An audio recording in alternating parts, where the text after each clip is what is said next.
So, welcome to session 2 of Journalism for Liberation and Combat. Today, we're going to be talking about moving from survival to winning, hegemony, and liberation on the ground. And today's session is led by Brooke Terpstra. And then I'll be joining for a portion of it to share a little, mini presentation myself. And later today, I think around 5:30 East Coast time, 2:30 Pacific time, or whatever other time zone you're in. Then Dr. Ball should hop in, and hopefully if things sync up well, we'll be able to do Q&A, and we'll all get a chance to do some Q&A today. So hopefully it'll be not as long of a we have no video to play today. We'll just be talking to you all, and hopefully it'll be interactive today. So looking forward to it. Really enjoyed yesterday. It seemed like folks did as well. And we're excited for today. And then at the end, we'll give you a sneak peek of what's coming next week, although you already know, but but we're excited about that as well. So without any further ado, I'll hand it over to Brooke Terpstra from Oakland Abolition and Solidarity to start off today's presentation. Right on. Thanks, Jay. And also like really good chat yesterday. A lot of people, a lot of to and fro, and a lot of good questions, a lot of good comments. Unfortunately, with this format, I can't see any of you, and I'm presenting on some big ideas, so I can't really see what's landing and what isn't. And I'll try to keep the chat up to kind of keep tabs. And also like this note, I'm used to doing political education like in a very kind of collaborative way, and also like in the same room, and also like in a circle with us kind of being cadre or a group, like sharing like duties of investigation and speaking. So this is a little different for me, so bear with me. But also like the whole Zoom space, getting used to it, but it's kind of weird, But that being said, we wanted today to get into, after hearing from Jared just today, some background on the basis of the colony within a colony, and the basis of an emancipatory journalism and anti-colonial struggles, as well as some like good discussion on the modern media environment. Wanted to kind of switch gears a little and focus a little bit on the experiential, on how this actually looks in daily life. And these are kind of some big concepts that are almost cliche. Every liberatory tradition will admit culture is important. I mean, especially the cultural national traditions and the New African and with indigenous struggles, to actually say that culture is important is like beyond obvious. It's redundant, actually. The hardest people to actually explain and kind of make this real to tend to be, in my experience, white people or folks that have been assimilated into a dominant culture. So like admitting that we all come from like different traditions and tendencies and experiences, that and there are also different wordings.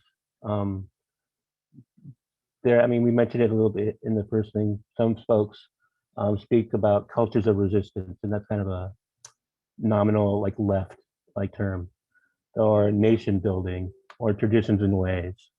But it's very difficult, especially with concepts that have been normalized or socialized like on a daily basis into our very being, and to like being regarded as common sense and being invisible. It's kind of hard to kind of make them real and pull them apart and like make them come alive and like understand how they work.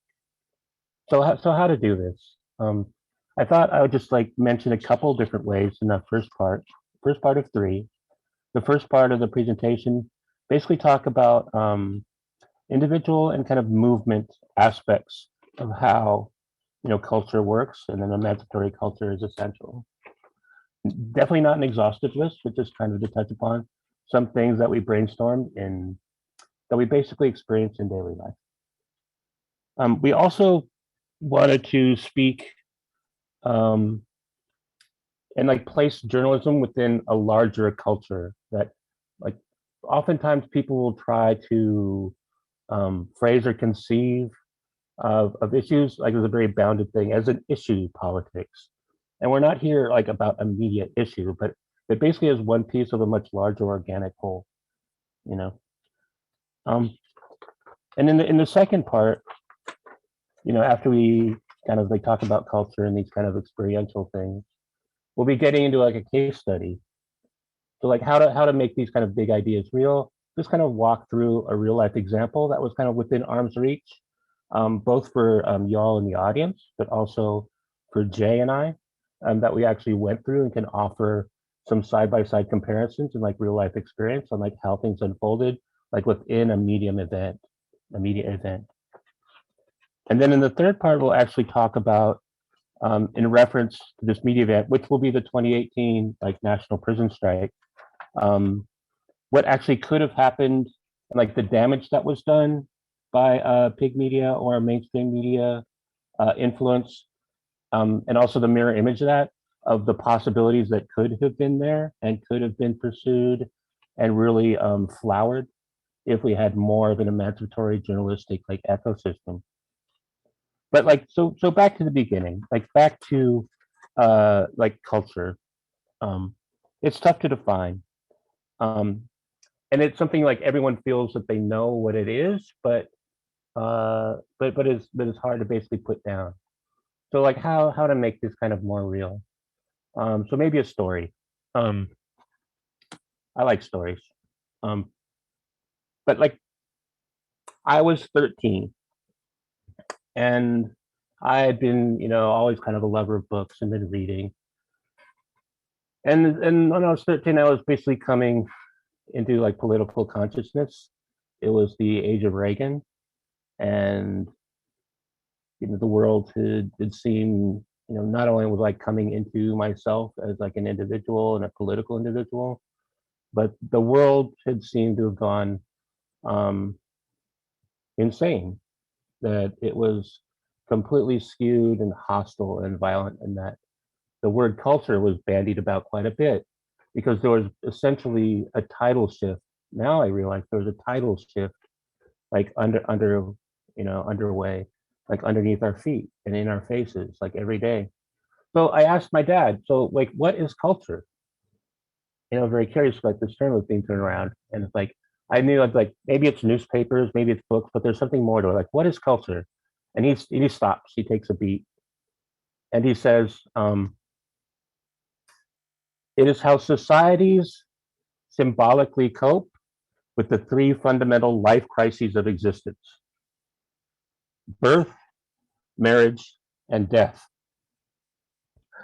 And like what the hell? Like what the fuck do I do with that? Like number one, like my dad is not an academic. He is a Vietnam vet and he was working as a nurse.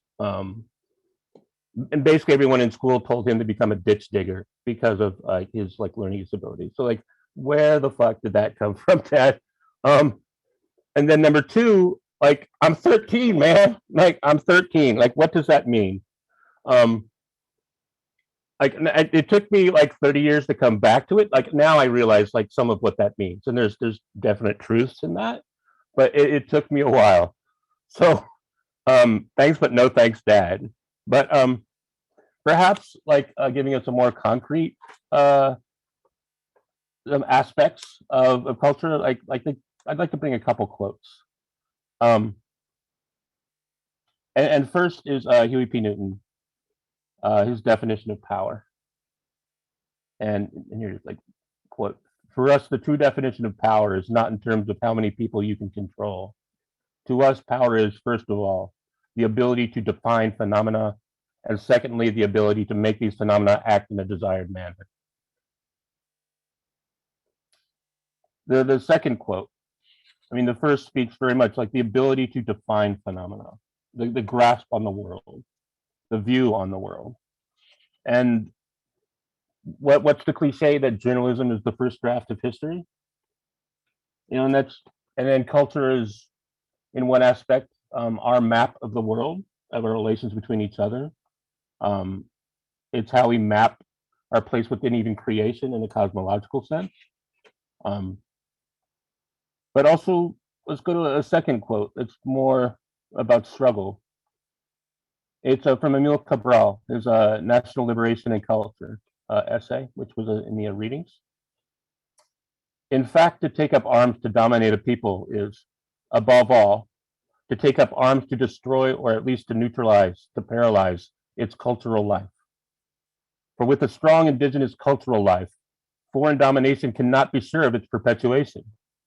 At any moment, depending on internal and external factors determining the evolution of the society in question, cultural resistance, indestructible, may take on new forms, political, economic, armed, in order to fully contest foreign domination. And third, while not on the par of those two luminaries within the Black radical tradition, was just a passage in a book called Underground Passages, Anarchist Resistance Culture by an author who documented some history from like Jesse Cohen. We practice culture as a means of mental and moral survival in a world from which we are fundamentally alienated. And recalling yesterday's slide from Professor Ball about key concepts, that was right. One was what really caught my eye was that from Mama Marimba Ani. And not to superimpose or take her concepts and make them my own, but I think what she said or what was distilled from her take is very important. And that distillation was the destruction of African consciousness is a political necessity. That is for the system.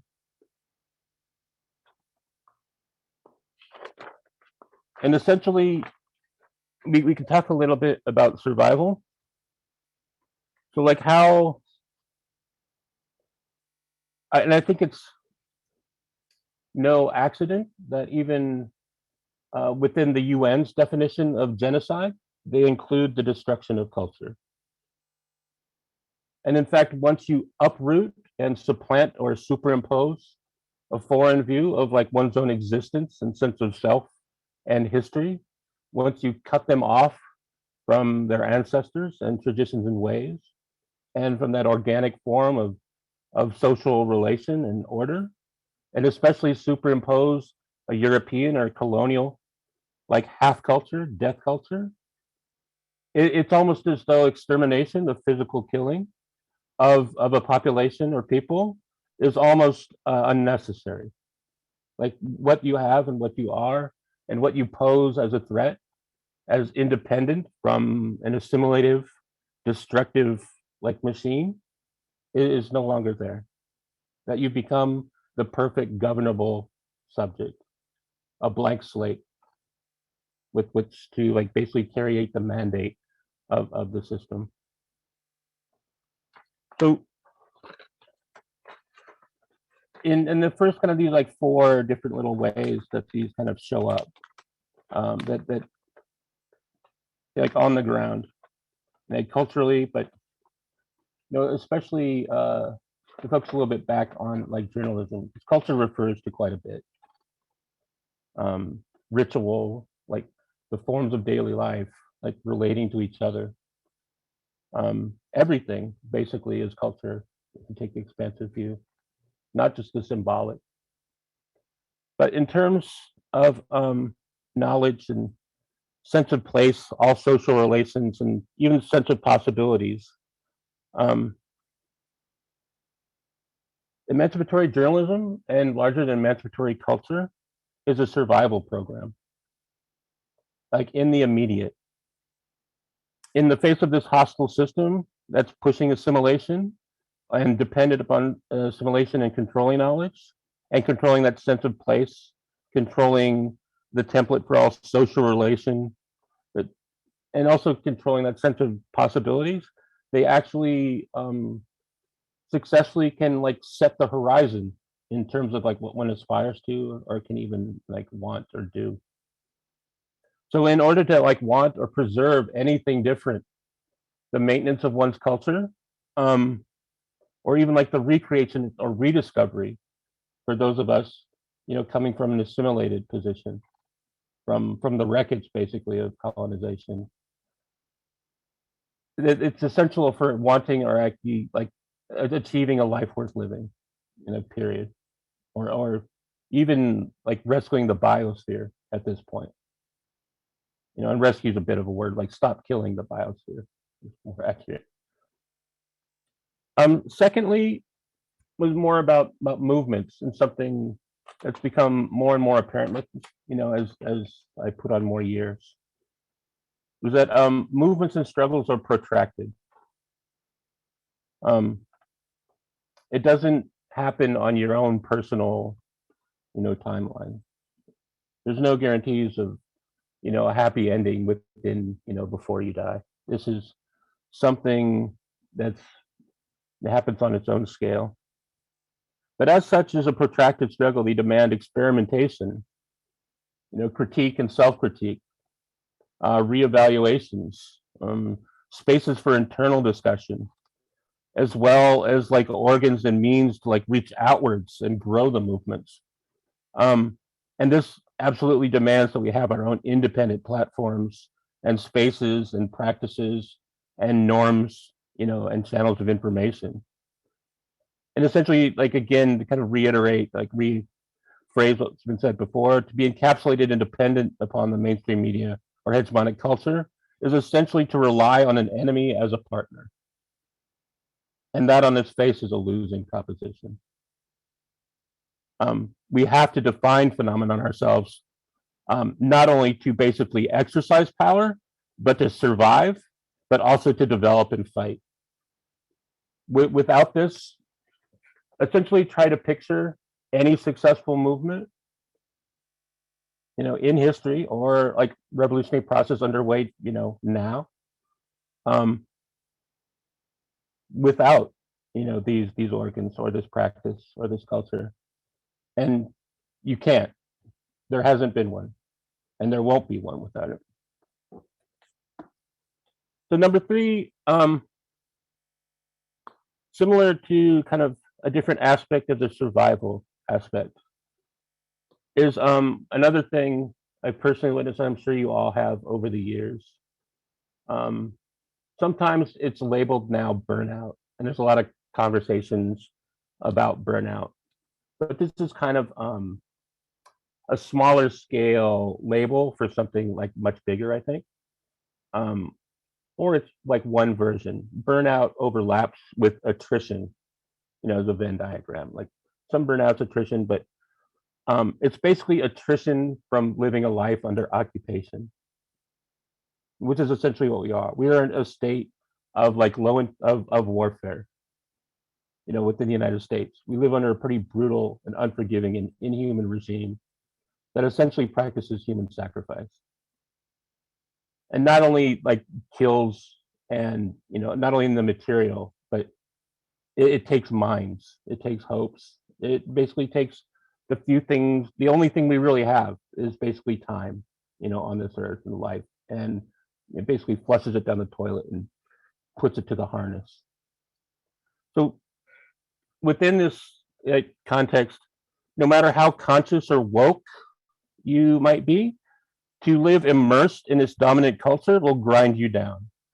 Like just the effort and the attention it takes to basically maintain oneself in the face of this like constant state of antagonism and like warfare, whether low intensity or high intensity, that it essentially limits us and will demobilize us quite often.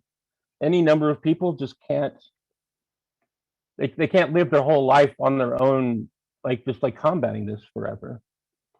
And it doesn't, and the more honest you are, more engaged you are, that doesn't help. That actually makes it worse. Like the acuteness of the problem, there's no relief.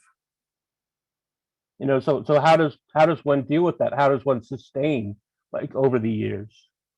And my first organizing was as like a 14 or 15-year-old, and then in the late 80s and 90s, and no one I was organizing with then is still on it. They didn't survive for various reasons. lost quite a few to addiction and overdose, lost quite a few to HIV and AIDS, but also just lost quite a few from people from despair or from just giving up or like frankly the kind of despicable state of movements like then and now when it comes to accountability and like value of people either with disability or that don't fit certain machista or like hyper masculine like visions of like combat or like you know or they're just tired of abuse within movement spaces. They just it's very hard to sustain. So an emancipatory culture and movements like have to sustain people in the face of this. They can't just demand more.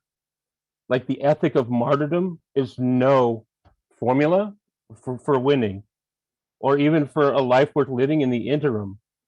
That's thin gruel. You know, martyrdom offers nothing in terms of like the self abnegation and like endlessly demanding more from an ever shrinking number of people. Movements are a matter of mass. Movements are always perhaps minoritarian and like small, and it's not. And the vision of like a massive army being slowly put together on some vast platform to basically overwhelm the state is kind of a fantasy. So, but we still need to maintain enough mass to maintain health, to preserve something, to maintain a certain form of life, and not to mention like just keep each other alive, like not only physically but psychically and culturally and socially. And kind of the last point I kind of want to make before maybe like folks can suggest other aspects too to like talk about in the Q&A in the chat, because these are just some things that were at the top of my mind and our minds, was that this immersive hegemonic culture really sets the horizon, and it's the main damage it does quite often is intercede between us, between each other. It isolates us. And in order for this movement to grow to that kind of mass where it becomes actually alive and healthy and capable and a threat and capable of enacting a strategy or making moves, to gain that certain size, we need to grow. But yet the immersive like death culture is all encompassing, the feeling of universality, that there's nothing else beside it, that this is all there is. Stuart Hall in the readings refers to the consensus reality, and in that chapter actually shows about through media how this is constructed and how it repairs itself when it faces a crisis, which is essentially why that reading I thought was important for this portion. But like when you exist within that immersive like worldview that's all totalizing, it takes the place even of common sense.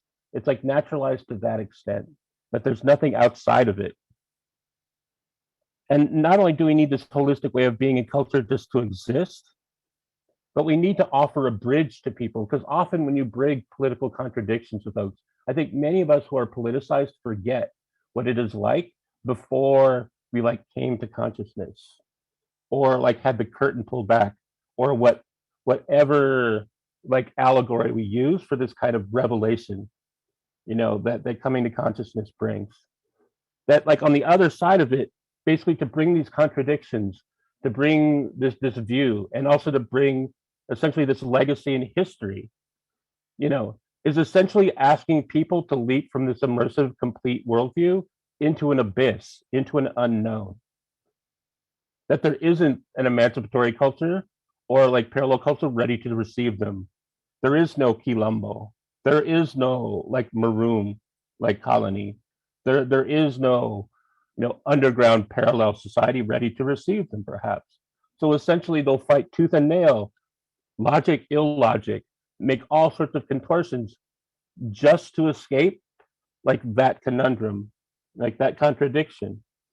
So when you face them with have a contradiction, you have to offer them a way out. So when you're just not just like making their position within the dominant culture untenable, but you have to offer them a bridge, like this emancipatory culture. and that's what's necessary to grow. And again, now I'm on the other side. I realize how sustaining and like how much life there is within like liberation movements. And essentially, with my own struggle with dope and being unhoused and everything else in life, like if it weren't for the comrades, I'd probably be dead like right now or in jail. So it's not just metaphorical. There's a lot of people going through a lot of pain and misery because there isn't this way out. So those are the kind of observations I've just kind of seen in terms of like how this stuff like really matters, like in the day-to-day life. And yeah, like folks, please like add to the list, and kind of add to the conversation in the Q&A. Maybe we can get it into the comments. But that pretty much kind of concludes the first portion, before we get into the kind of other kind of real life example, the comparative case study of the national prison strike. Yeah, right on. Thanks for that, Brooke. I mean, one thought I had was something we talked about.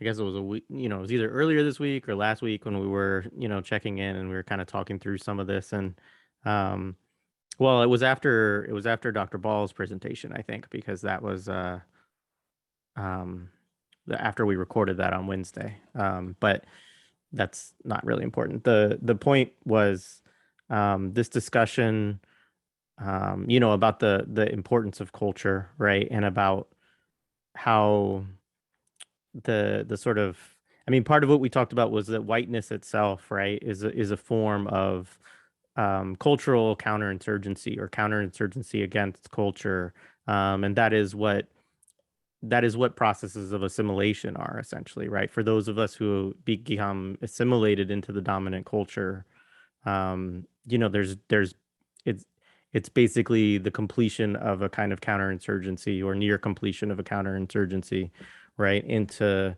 whatever stood before culturally, and I think that, like you say, that's something, I think particularly for white folks that isn't a, leaving that becomes an abyss, right? Because it's not as though you can just reconstruct, very easily a cultural identity when most of us are from multiple different European cultures, kind of a million, and so that just poses that for us as well, just as new Africans, right, are trying to place primacy on culture for their own movement development, liberation movement development.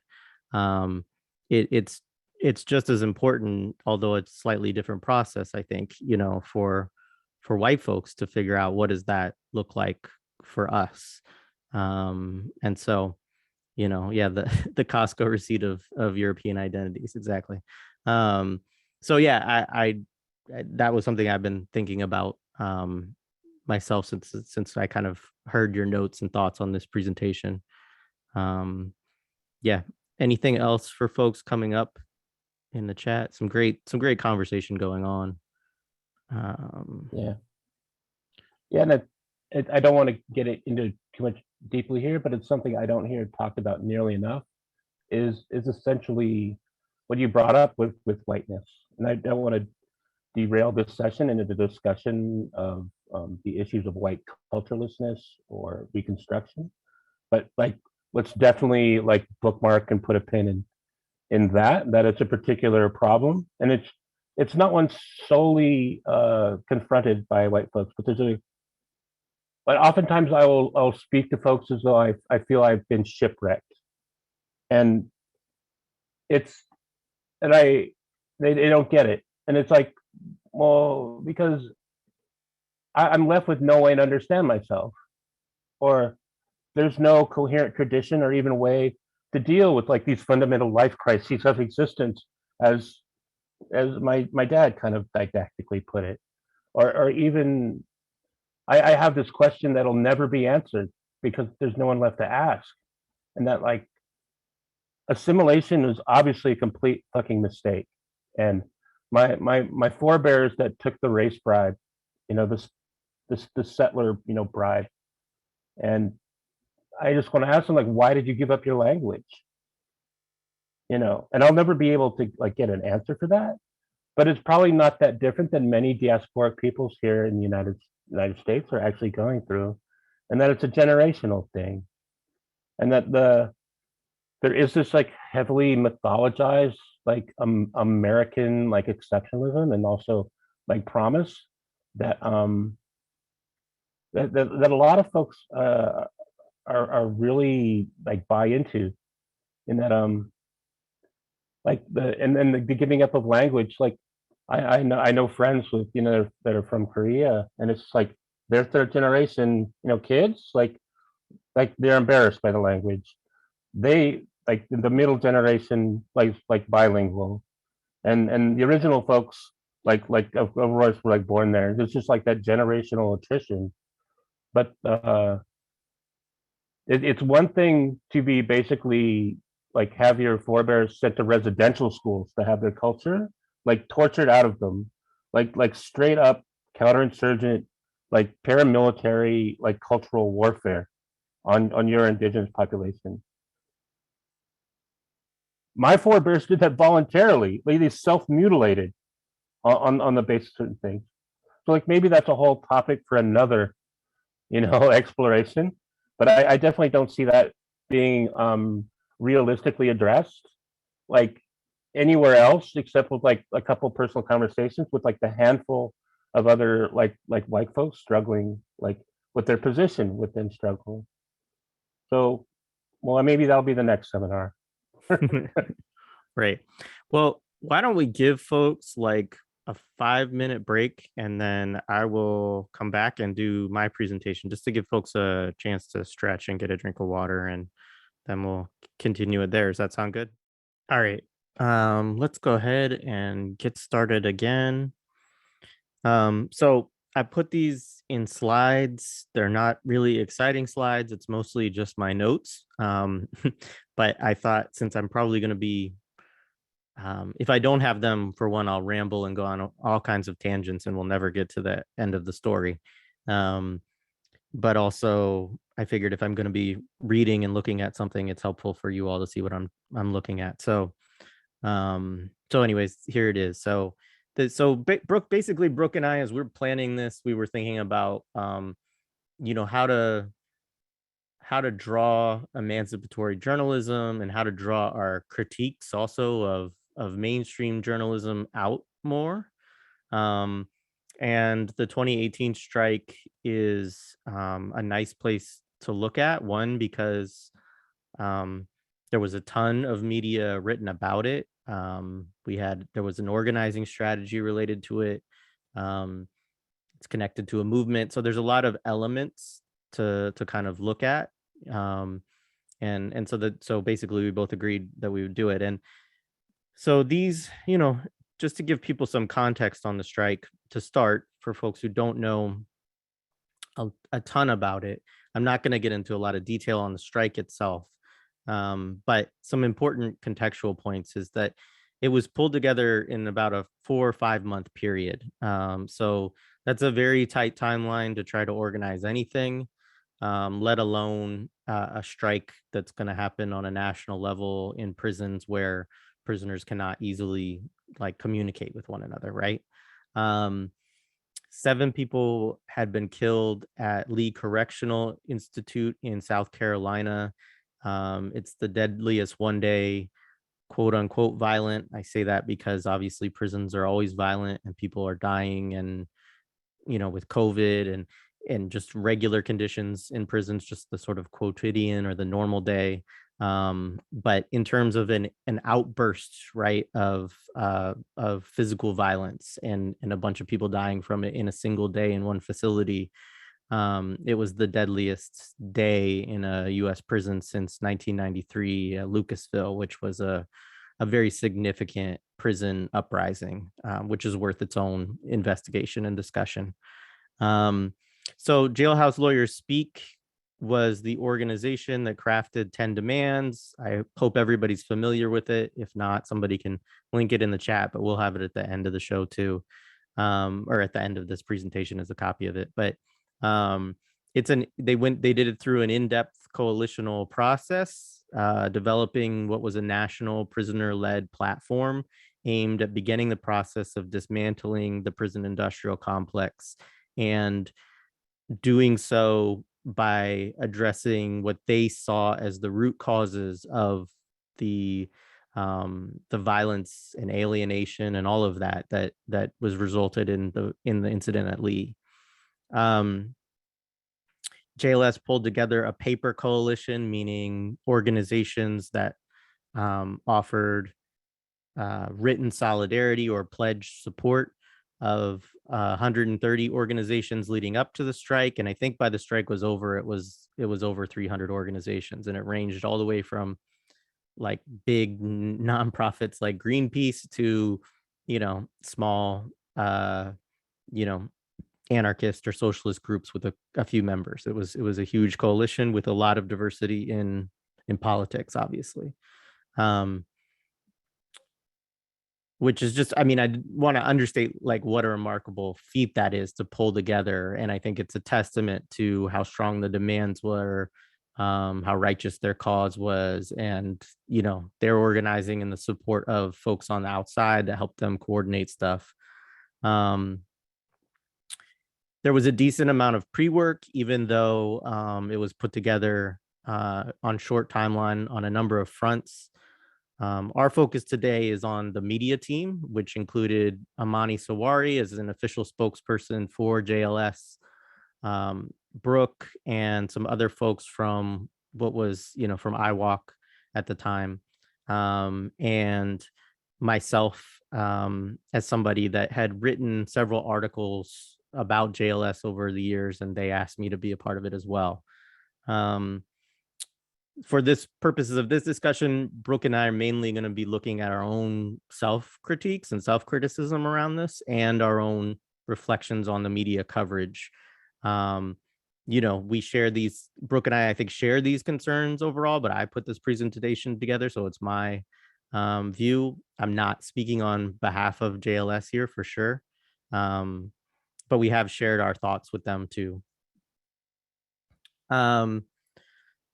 So some of the media pre-work. So before the strike, actually, the start date of the strike was August 21st. Demands were shared by JLS. Multiple pieces were written leading up to the strike, mainly in like movement and left-facing media, mainly out of necessity, but also because we knew that these outlets would allow us to present the strike on its own terms, would allow us to feature prisoner analysis in totality. I released 2 lengthy, detailed interviews with JLS, and I put them out on a non-exclusive basis so that they could be shared with a variety of outlets, which is the seed of the Newswire idea that we talked about with Dr. Ball a little bit in the presentation yesterday. Some of the interviews were granted, to publications who reached out before the strike. There was not as many, but there were a couple. Some folks who we organize with kind of on a coalitional basis wrote op-eds planted for day one, like Teen Vogue. So backtracking for a second, it's important to take a few reflections from 2016 strike, which I was also loosely tied to the media work around that. In 2016, interviews were few and far between. Articles were few and far between, especially with the mainstream media. There was some corporate media coverage, but it was primarily online outlets. Some of them with decent followings, but like mainstream media, like New York Times, Washington Post, and no TV coverage other than like Democracy Now. So I never am comfortable with saying that it was a media blackout, but I think it, we'll get to some of the reasons why, but it was not covered widely in mainstream media. There certainly wasn't mainstream media hitting us up for interviews. Yeah, I mean, and Shadowproof, which we'll get to later, did a ton of articles. Vice News was the largest thing, and they did a video portion. Video interviews were common among the media coverage that we did get on some video outlets. These landed in Vice, Al Jazeera, I think RT, definitely Democracy Now. And I'll say that the organizers for that Free Alabama movement, like they still are, but they were fully willing to do video interviews, and they knew that they would be repressed as a result of it. So it wasn't as though they got into it not knowing the risks of that, but they have been brutally repressed for years, and that's really still ongoing, especially in Kinetic Justice's case. In 2018, prisoners and outside organizers operated with lessons and assumptions partially informed by the successes and failures of 2016. So we're kind of going to look at three ways that this gets responded to. So the prisoners took lessons, right, from 2016, as did outside organizers. The prison-crats, which this is a term, Brooke and I use the term prison-crats and pig media. We should offer definitions for those. So prison-crats is a term we get from, I got it first from JLS at least, but it's the bureaucracy of prison administrations, it's wardens, it's official spokespeople for prison, etc. Pig media is mainstream media, in particular, I would say kind of corporate media more broadly. Anyway, the mainstream media response in 2018. So back to prison-crats for a second. So there is an important thing. So the prison-crats took a counterinsurgent approach around media in 2018. I'm not going to get into a lot of that because it starts to get into discussions of the strike more specifically, and we're really looking at the media side of it here. But one of the things that they did is at a national convention of the American Correctional Association showed a presentation called Pivot Points. And the point of this was to say that that prison officials should lie to the media if there is activity going on in their facilities and say that there isn't activity going on in the facilities. The rationale that was presented was that if the activity is reported to prisoners, then prisoners can use it for counterintelligence purposes. And so they give examples of how that worked in Lucasville and Attica, which are very specific examples. You know, it certainly raises questions of, you know, corrections officials lying about peaceful protest, or, you know, not to get into like fetishizing peaceful protest. That's not the point. But the point is that, you know, if you're denying things like hunger strikes or denying things like a sit-in or, you know, a work strike, right? Like, is that the same? Does that require the same level of counterinsurgent tactic as a riot does, right? Like, so the mainstream media response in 2018 was also informed by their failures to capture the market related to the 2016 strike, and my opinions. So let's see, does this show this here? So hang on one second. Sorry, I'm just remembering my slides here so I don't, okay. So JLS's switch in strategy in 2018, and I'll make sure everybody gets a copy of this too. They wanted to make sure that it got coverage in big outlets and mainstream outlets and in local news and local TV and newspaper, right? Their rationale was that, of course, to get the strike in front of as many incarcerated eyes as possible.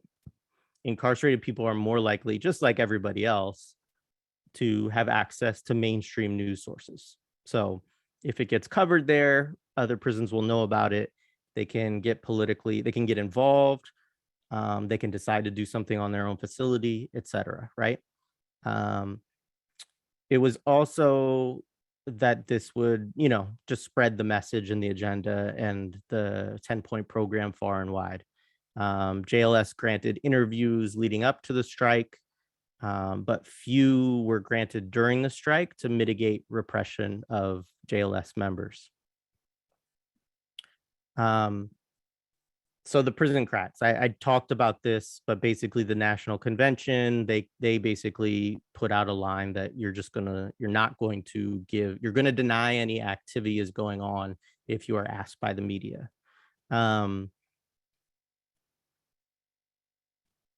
then an important point is point 2, which is that they know that mainstream media also prioritizes their official, will prioritize their denial over a prisoner saying something's going on, right? That their position of authority means that what they say holds more water within the media and the way that gets presented by the media usually. So mainstream shift. So I'm going to pull up an article real quick. So I'm going to stop sharing for a quick second and share another thing.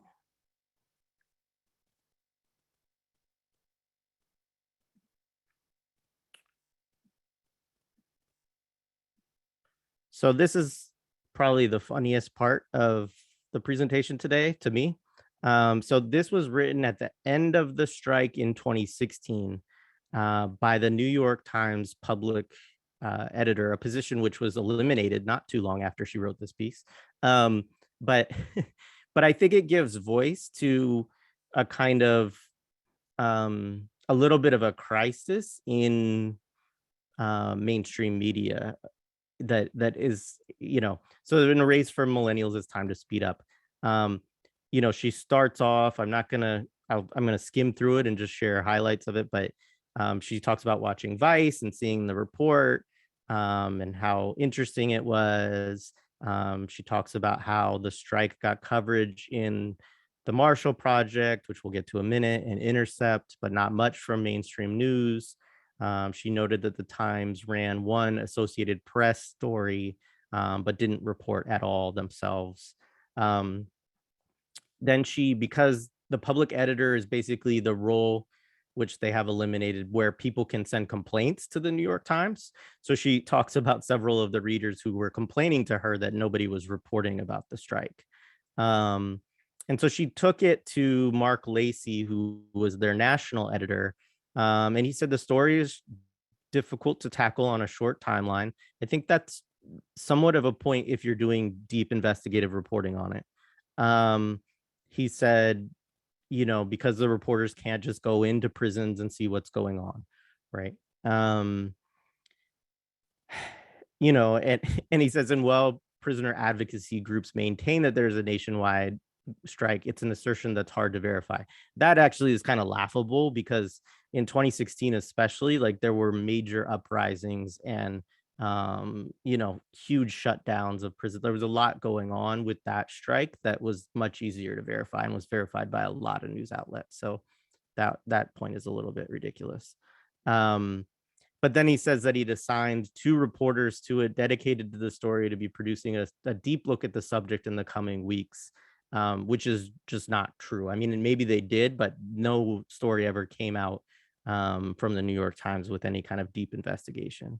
So then she says it's nice that they have this ambitious plan in place, but they could have also offered a quick turn effort to size up the issue in the current news cycle. And they admit that one doesn't preclude the other. And they give an example too of like the Marshall Projects, which delivered a smart, informative Q&A replete with documents and court filings, and it said what we know and what we don't, right? So I'm gonna stop sharing that now and go back to the presentation. So it's just a very interesting piece because I think it really illuminates a lot about the kind of mentality of the mainstream media, and it also marks a shift that we'll see in 2018, which is a lot of mainstream media writing these quick turn pieces that do not investigate and also privilege a kind of view of, as I state down here, of like the Marshall Project approach from 2016, which is what we know and what we don't, right? Like there's some things that we can confirm and there's a lot that we're not sure about, we don't know, right? Which is really just an excuse that to like stop reporting in some ways, or to stop doing any investigation. And it's also funny to me that it has millennials, but that's another thing. So the Vox article, so I'm not going to pull this one up, I'll just summarize, but this was an interesting one. So the Vox article came out 4 days before the strike started in 2018. So it's the first like large corporate outlet to do reporting on the strike. And it has some positive aspects, like it features Amani Sawari, who's a spokesperson. JLS there's some quotes from JLS. I don't think they actually interviewed, but I think they just pulled from some documents or their Twitter. But it still sets the tone negatively for mainstream coverage in a number of the main themes. It's written by Herman Lopez, who many of you may know as the Fund the Police advocate, Vox Bro, who's always talking about how everybody wants the police to have more money. And it's interesting in line with that, because one of the slants of the piece is actually that he takes a complaint about conditions and moves it to the way to address conditions is to get more guards, and the way to get more guards is to pay them more, right? And so very interesting synergy, right, between his view on the defund the police movement, which has been to say like everybody wants the police to have more money, this is ridiculous, that he has the exact same opinion on prison guards in a situation that's not even like prisoner guard pay, or like has absolutely nothing to do with JLS's agenda whatsoever. In fact, if you ask them, it's directly antithetical to their perspective, but it's not even really worth bringing up in that context.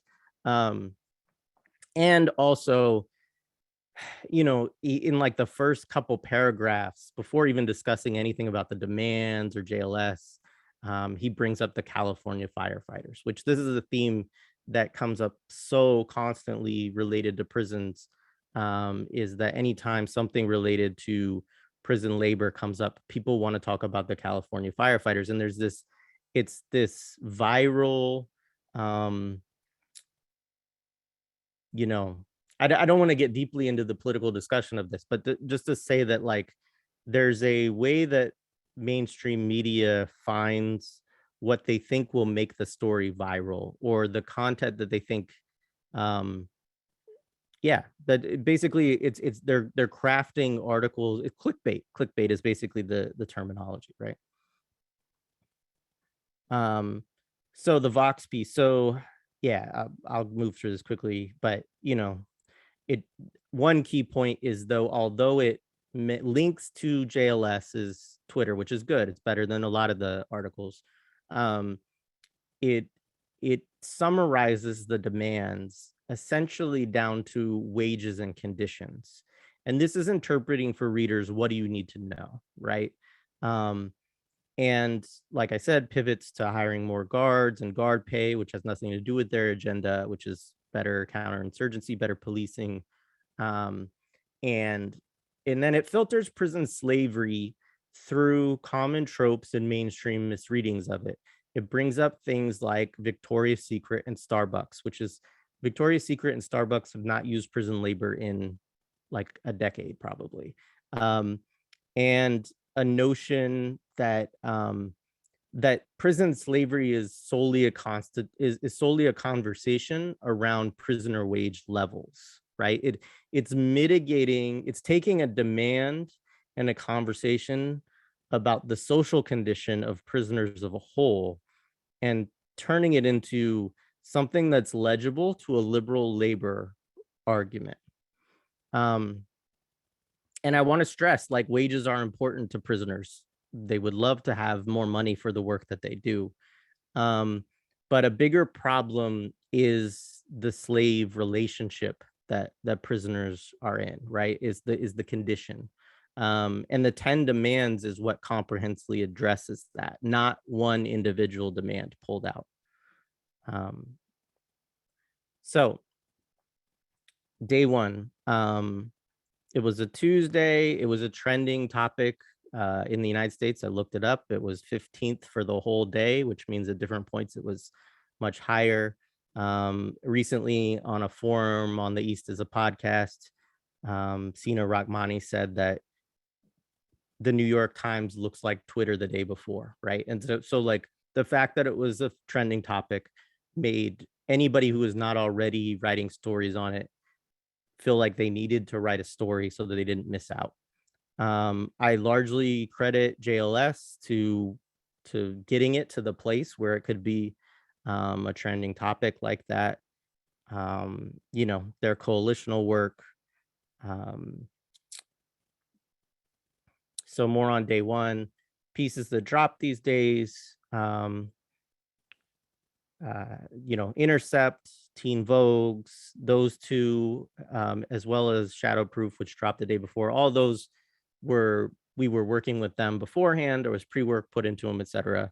Mainstream media pieces, these are mostly reaction pieces. So there's literally people are seeing it trending in the morning.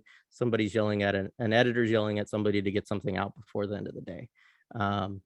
Washington Post, Newsweek, USA Today, New York Post, NPR's All Things Considered, and more. So that was just like the first day. You can imagine as a media relations team not thinking that anybody's really going to give a shit, and like we're getting 50 outlets, you know, hounding us about interviews. Now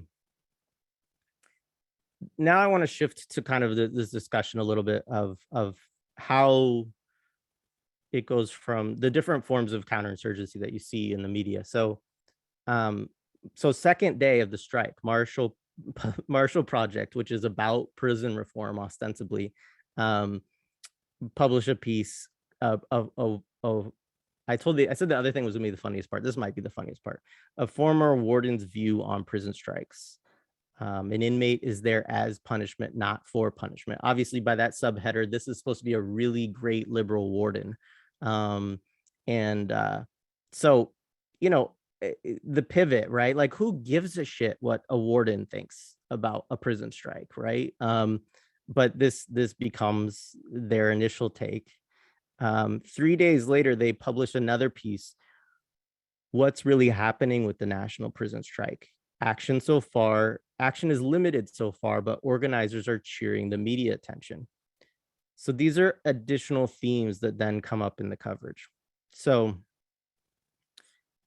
I look at these as sort of multiple methods, right? Between the Vox coverage and Marshall Project coverage, you kind of see these emerging themes of what we call the pig media coverage of the strike. The Vox method is to filter the demands from a comprehensive prisoner-led coalitional agenda down to themes of liberal legibility and clickbait outrage clickbait, and shift prisoner demands to prisoncrat demands, right? To shift back away from this comprehensive agenda towards more of what we think about when we think about prison reform, which is mostly awful.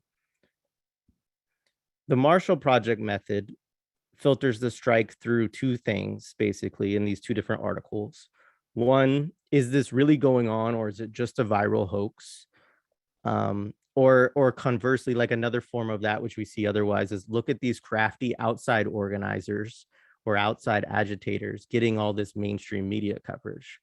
And that combined with a warden's view, which is transparently intended to privilege the view of the captors. So some variation on these approaches or these themes constitutes a majority of mainstream media coverage that we saw in 2018. Particularly if we exclude op-eds that were written by, you know, sort of progressive academics, or maybe folks who organize, maybe abolitionists even, and freelance placements by the same groups of people. So there are some articles where you did get placement in larger media by somebody who's sympathetic, right? And not discounting that. But if you look at the majority, and particularly the pieces that are written by sort of house journalists or reporters for these publications, these are the themes that you see develop. So JLS's media strategy is successful tactically, right? They achieved their objective. They were able to get a lot of coverage and get coverage that would get in front of other prisoners. So why? Because they did a great job, right? Like the demands were great. It's a righteous cause, excellent organizing by them, coalition building, social media work, etc. Right? The shift in mainstream media mentality is another aspect of why it got so much coverage. Basically, this we have to speed up to catch what millennials care about. But the coverage does not happen on the terms, on JLS's terms, right? It doesn't happen on, and I'll get to that more later. So did the strategy achieve its goals though? So if one goal was to increase prisoner participation using mainstream media as a tool, our analysis is that the media which brought the strike to prisoners was largely counterinsurgent and demobilizing. The strike did raise JLS's profile and provide prisoners with an avenue to organize nationally, and JLS has grown as a result. Sorry, I didn't finish that sentence there, but that's a positive, right? I'm not discounting that. I think that has long-term positive and organizational effects, which should be examined in our analysis of the overall strategy. Does it present JLS as imprisoned organizers? Sometimes not. Like, this is an important point. A lot of the articles sort of made it seem as though this was organized by people outside, right? Or even as though JLS might be an outside organization. I think this is largely just due to reporters' inability to comprehend that prisoners can organize on their own terms and they are agents in their own struggle. But it could be more nefarious than that as well. And so, and it doesn't present them as having a comprehensive platform for the most part. I will admit there are certain pieces that do acknowledge that, where they get an academic usually to say, yeah, this is good, right? And that's kind of funny too, because it's like it has to be approved by this this liberal academic source that this is a good platform. So what is the impact of this? This is conjecture, right? Like we don't know fully. Certainly, I think it has presented JLS the opportunity to continue to grow as an organization, and I see that as a positive, absolutely. But I also think one of the things that happens, and this is just due primarily to my own observations talking to prisoners in other states that are radicalized or radicalizing, is that they have a lot of misconceptions about JLS that are based upon information they got from mainstream media, right? And they have a real reluctance to like reach out to them or try to build with them because they're hung up on these misconceptions, one of which is like this focus on labor and wages, right? Which is, again, not something that it is a part of JLS's platform, but JLS's platform is 10 whole points. It's a piece of it. Things that did not come across through MSM. One, prisoners could make their own demands locally, and JLS openly supported this. Two, a wide range of protest tactics were available. It was never designed to be predominantly a work strike, which is the way the media constantly presented it, even as we on the media team were always impressing upon them that that was not the case. The 10 demand agenda was a comprehensive platform, not a set of piecemeal reforms. Usually they look at one or two of the things that people are that is part of the agenda. And so this gets, again, like they're pushing it from an agenda to single issue reformism. JLS is a prisoner organization that prisoners can join, right? Like no mainstream media would touch that. And JLS sees itself as one vehicle, right? But broadly supports range, diversity of tactics and methodologies to increase prisoner organizing and agency, right? They're a nationally organized group, but they do not see themselves as, the only avenue. They support a lot of what goes on in terms of protests and struggle. Things that did come across through mainstream media. So discussions of wages, again, these are similar things. I don't need to go over this. Like, also, when prison slavery gets presented, you often get pictures of Angola in Louisiana, which is a horrid prison, but is also a very specific prison. It is not what a prison looks like in California or Michigan or Ohio or Washington. And so prisoners that see these pieces in those places think, well, that doesn't reflect my condition. Again, that modern day slavery is a labor arrangement rather than an overall condition of incarceration. Things that prisoners can't control and wouldn't organize around, like guard pay.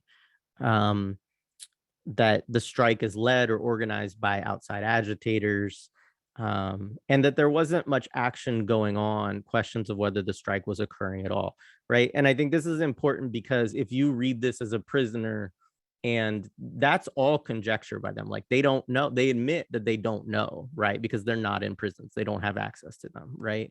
They could talk to prisoners, and that would at least present a more authentic representation of what the prisoner view on the prison strike was, right? But that doesn't register as a possibility for them. And so them then saying that not much is going on, or we don't think anything's going on, people who read that say, oh, well, it's not really a thing, and then any use of prisoner voice is defanged and presented on false terms. The prisoners, and this is partly just how media works in general, but they take a small quote, right? And they're not presenting the analysis of prisoners. So how could this be otherwise? One, kind of as we talked about a little bit yesterday, like better coordination and consolidation of revolutionary left-wing media.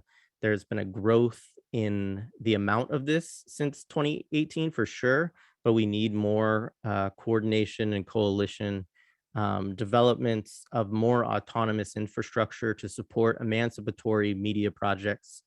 And while there was growth in both mainstream media and indie or left-wing coverage in 2018 over 2016, there was a total loss of investigative journalism, which there was significantly more of in 2016, actually. And a lack of investigation means more repression. It means untold stories, and it means resistance is more easily isolated.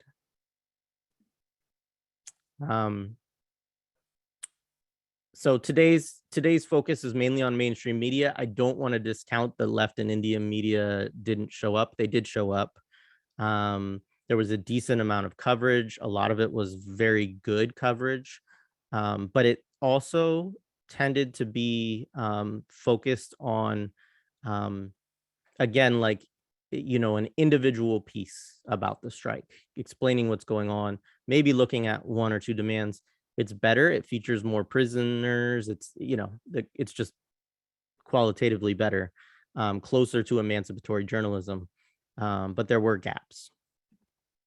So I'm going to draw up quickly for folks to look at this, a counterexample from somebody who will be on our panel. But in 2016, Brian Nam Sonnenstein published 18 articles on the prison strike. These included interviews with organizers on the inside and outside, families dealing with repression, the guard strike, which is a funny little thing, reporting on DOC tactics of counterinsurgency, coverage of bigger uprisings in relation to the strike, covering how often, or covering how DOCs repress strike organizers inside, and exposing DOC cover-ups and more, right? So that's, that's kind of the gamut, right, of like what you can think about in terms of ways to do it. And let me see if I can just share with you quickly like thumbnails of what that looked like.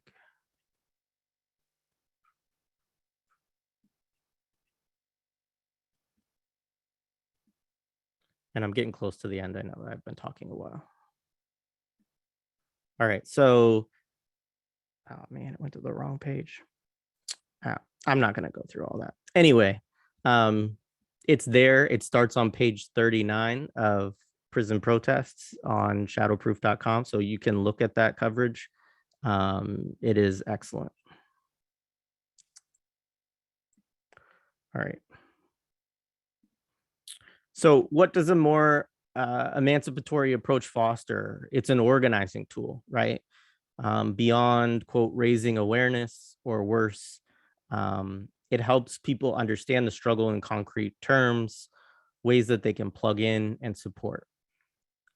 For prisoners, it means further development of what JLS deems the prisoner class or the prison class.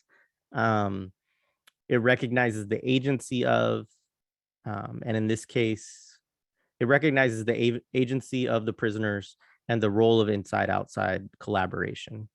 It supports and is a form of anti-repression organizing itself, right? If you think about Brian's writing in particular in 2016, you know, he would feature prison strike organizer.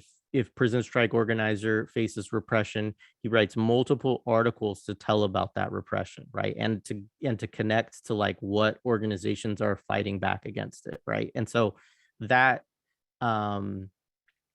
that model is starkly in opposition to the mainstream media, which doesn't care, right? Their news cycle is such that they want to report something on it and move on. They don't care about the actual subjects of their stories. And they're certainly not invested in their struggles. Yeah, so there's that. And so then I'll just start it here, but this is the comprehensive platform of the 10 demands. You can find it online. The only one that has been shifted, I believe 8, which was for more rehabilitation services, has been shifted to freeing all political prisoners. But other than that, it remains the same today. So I will stop there. And let's see, Brooke, do you have any reflections that I didn't touch on or things you wanted to distill out from that? No, you covered a lot of the kind of costs of the mainstream coverage, and that I kind of want to like emphasize though that even on the left, like the 2018 coverage is like viewed as a success, but the predominance of pig media coverage actually did a lot of damage. Like, and you kind of pointed out the kind of various things. Whereas if the coverage, you know, if it was emancipatory coverage, or at least like that voice was in, you know, kind of what was called now the attention economy out there, like if there was more of that option, like making a dent in kind of the media coverage, people could have seen this as like a huge leap forward in terms of prisoner organizing, in terms of being like it's coalitional work, in terms of basically piecing together single issue struggles into kind of one unifying platform. And it wasn't. It was dissembled actively by mainstream media.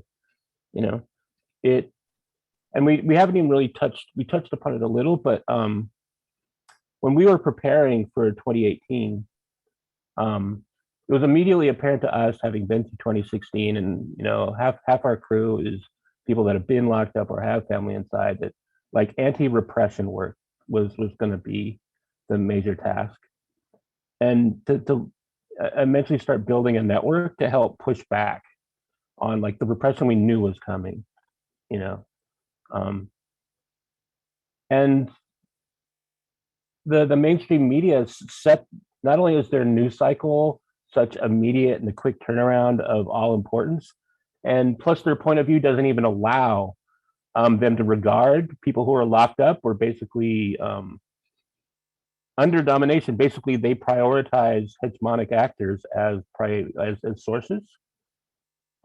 Not only does that like skew the news, but it basically actively works to put us in the crosshairs of further punishment and violence. There are people doing additional time because of strike activity right now. There are people that have been driven back into the hole, like in solitary forever because of this, that like underwent torture for being like on strike. And you do what you can on the outside, but it could have been mitigated. So it's like not only does the quick turnaround news cycle like skew like the perception or the representation of the event, that lack of attention span, which is endemic to basically the consumerism and the consumption of information as a commodity, you know, you don't have the long attention span that it takes to basically like pay attention to the aftermath. So essentially, there's this huge burst of attention, and then like it dropped, it went to nothing. Where just the hardcore. But luckily, like we like set about to building phone trees, getting lawyers, affidavits inside because we knew it was coming.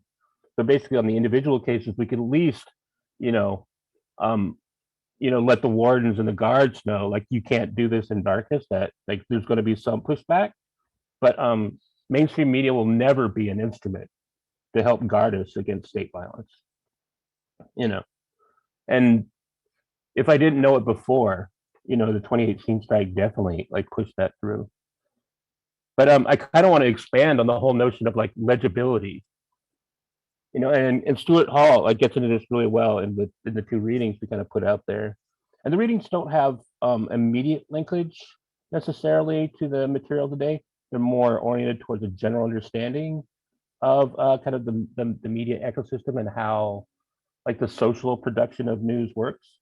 You notice like in all of this media coverage, never did we mention a single instance of like the state or like the cops like getting on the phone and telling an editor what to do or interceding in a process. It's basically crowdsourced propaganda. And basically what binds them together isn't like a unified command and control, that's top down controlled. It's basically ideology that's the connective tissue, and hegemony that basically creates this propaganda landscape. And as all systems, one that are mature, they're self-reproducing. They basically groom and inculcate and teach the next generation one after the other to basically fulfill roles. So I don't have an actual problem with Herman Lopez. I have a problem with like the whole ecosystem that position exists, and that after him there'll be another one, because they're being groomed by like it's structurally determined like how these things operate. So like in nowhere like with any of this horrible coverage that's completely repressive and counterinsurgent rely really upon a state actor like interfering with the production process of this media. They all volunteer it. They have basically their interests are the same. Although there's much ballyhoo about, I just use the word ballyhoo. Where am I channeling? But there's all this like, noise and static about journalistic principles and credentials. And like, I don't think there's like a more self-mythologized and like self-applauding like figure than there is of like the independent, like the journalist, and that we're supposed to depend upon like their ethics to basically guide, what comes out or what is produced. And that's complete nonsense. Like you're somehow above like social production or like, socialization or all these systems. You're like this objective figure that's like born of like a moral universe somewhere, some world of purity that I've never experienced, and also just not, not actually speaking to like what's going on. And if we flip that around as a self-criticism of liberatory movements, like that's still a real way we complain about pig media, as though it's individual actors. There's still kind of a real lack of systemic critique. A lot of people are stuck in a conspiracist understanding of like how these decisions get made. But I think the 2018 strike, just in particular, underlying like all the kind of events that we've laid out, is that like although there is interference and like an active control sometimes going on, it's not reliant upon that whatsoever. That it's more complicated, that you have to basically examine the social production of news and are basically the culture. Like part of this immersion in this culture basically teaches us who is a voice worth listening to. And that was what at work, not just reporters, basically biases as to who is legible and worth listening to, like why they couldn't listen to a prisoner as an authentic voice is because the subaltern or the voices or like the basically frankly anti-blackness on the basic ontology, they do not register as human beings within the system, within the imposed culture. So like how can they have a voice? Which is like why in these interviews, no matter how many times we said it, like we didn't organize this thing, man. Like they're doing it. Like there's no evidence that we organized anything. Like, but yet you're like imposing this narrative on it, and it's like, what's it work? And like, oh, this is liberalism. This is liberalism at work. Like you cannot recognize the agency of the oppressed, but you can recognize their suffering as yet another commodity to consume and position yourself as savior to intervene on. And that way it's self-aggrandizing to the liberal position. And like that was what was at work. It's Yeah. just it's not the ethics or like, and like reporters are thoroughly like socialized into that, like into that mode themselves, except the sometimes I favor the right way. This is just straight up, they're more straight up about it. It's like I cape for power and suffering and I get off on torture. And like I'm an Old Testament kind of like motherfucker. Like I just get up, like I'm a sadist. Like what you gonna do about it? It's the liberalism and like the whole bullshit of the Enlightenment of like progress and rationality, and this whole idea that if we just like pay attention to the process and if we correct the editorial process, like we can completely deny the whole material reality that produces you down to the core, like from the foundation up. So I think like we really need to like sophisticate and like get real about how these things like operate, and like I appreciate all the folks that basically engage in like a form of journalism, like in the chat and like attending now, because you've basically seen how the sausage is made, and I think it's time to start like sharing some of that dirt, or maybe you don't even see it yourself. Maybe you're just frustrated with an editor, or like we talk shit about the Marshall Project, but like if it like it's a self criticism too. Like if we complain about the Marshall Project, but there's always going to be a platform like that. Like it suits the fucking extractive model. It suits the stage of like systemic development that these organs exist. So like, what are you complaining about? That they exist? Well, essentially, yes. But so is your active strategy to dethrone them or destroy them? But how do you do that when they're basically structurally determined that there's another person like being reproduced or another outlet like to take their place? So like that's essentially what we're trying to do. We're trying to come up with strategies. Like let's stop complaining about the person stabbing us, and what are you gonna do? Like argue with them to stop stabbing you, or just like pull the knife out and like start making moves back? Which is essentially the call for emancipatory journalism. We need to kind of understand the machine, but then like let's start monkey wrenching it and like developing our own. Right on. Yeah, there's an example, an illustrative example I just want to share. Also of kind of like, something that we responded to in real time, right? Is like the New York Times, right? So they call up, right? And I think it was on a Sunday, right? Sunday issue had already come out, so it's not going in the Sunday Times, right? It's a day issue that's I probably was only online. But we were excited, right? Like, or to the extent that JLS is like, okay, we'll give an interview, right? It's the New York Times, a paper of record. Like this is an opportunity, right, for us to be in front of millions of people, right? And it's a lot of work to pull that together. Very challenging. They had not, at that point in the strike, had not given any interviews to anybody else. They had done stuff before it started, but not during, out of self-preservation.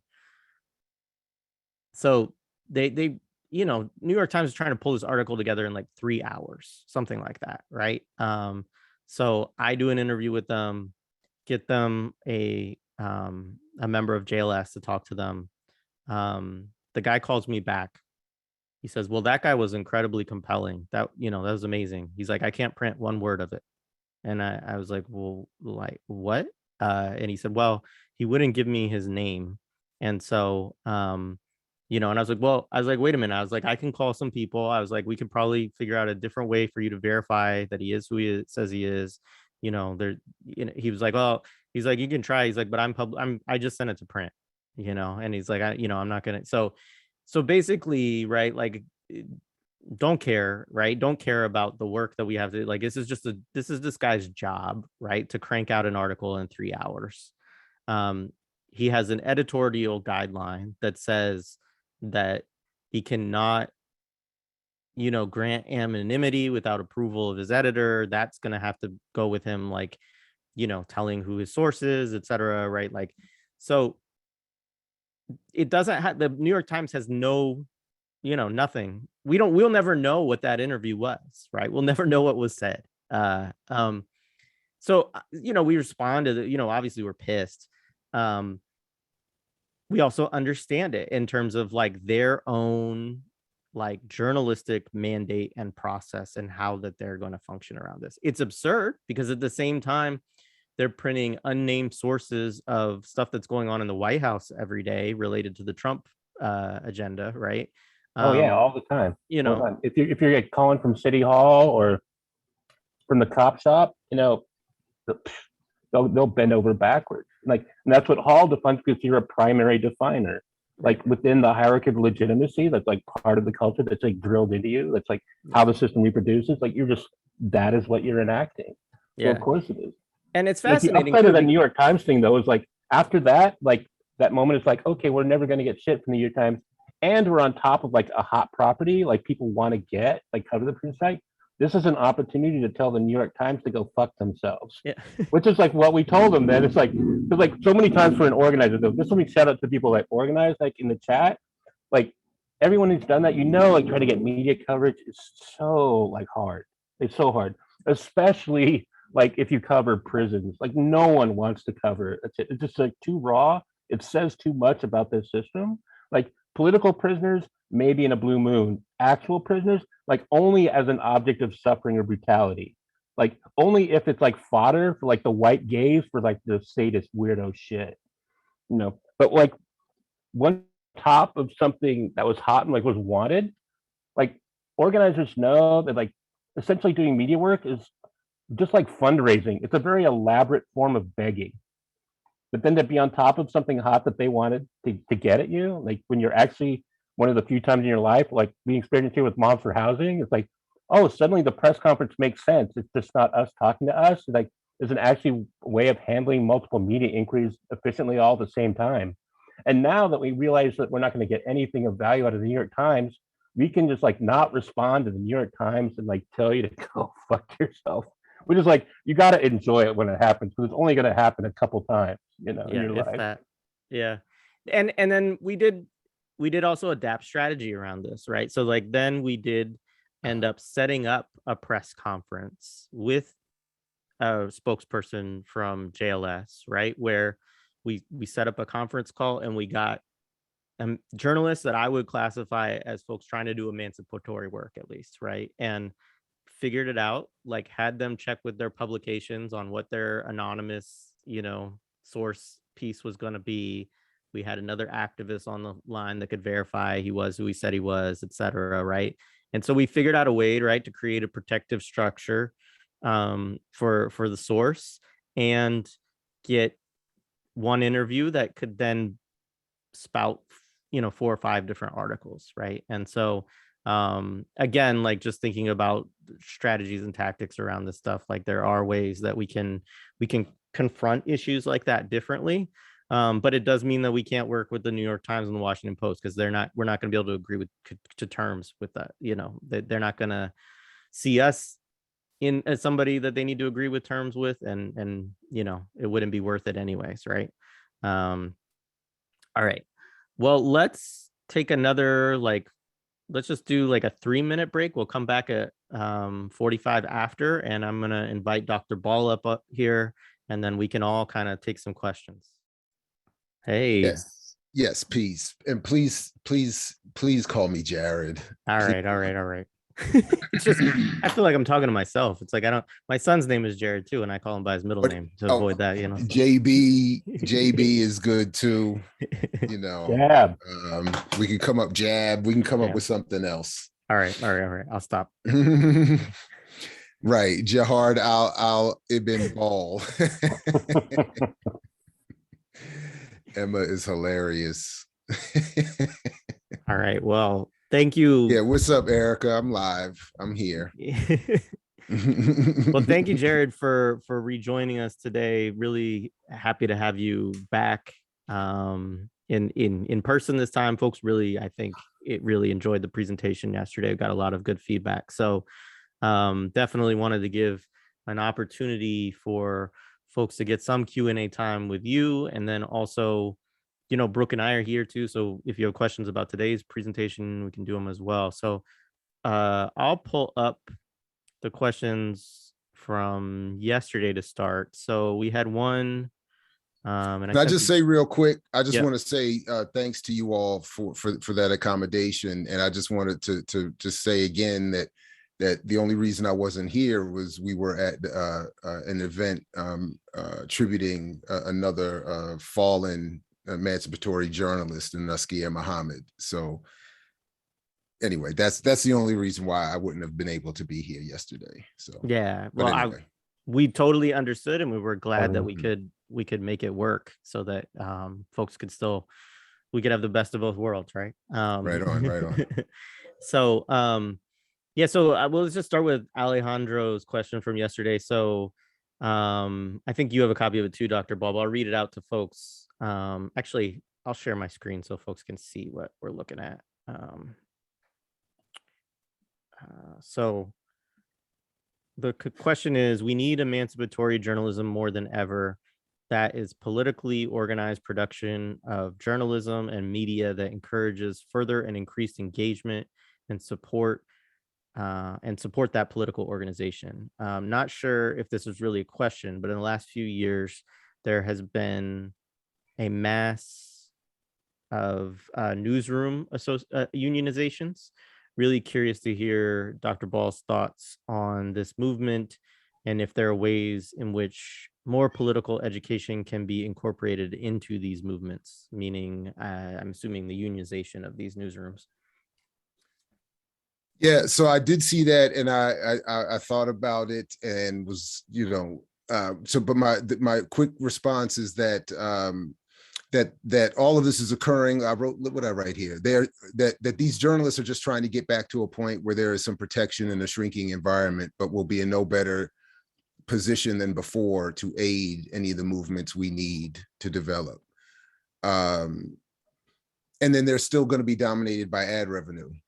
So in terms of the content, so I support unionization, all of that good stuff, but they've been decimated. Commercial journalism has just been decimated over the last, decade or so. So those remaining are just trying to patch up.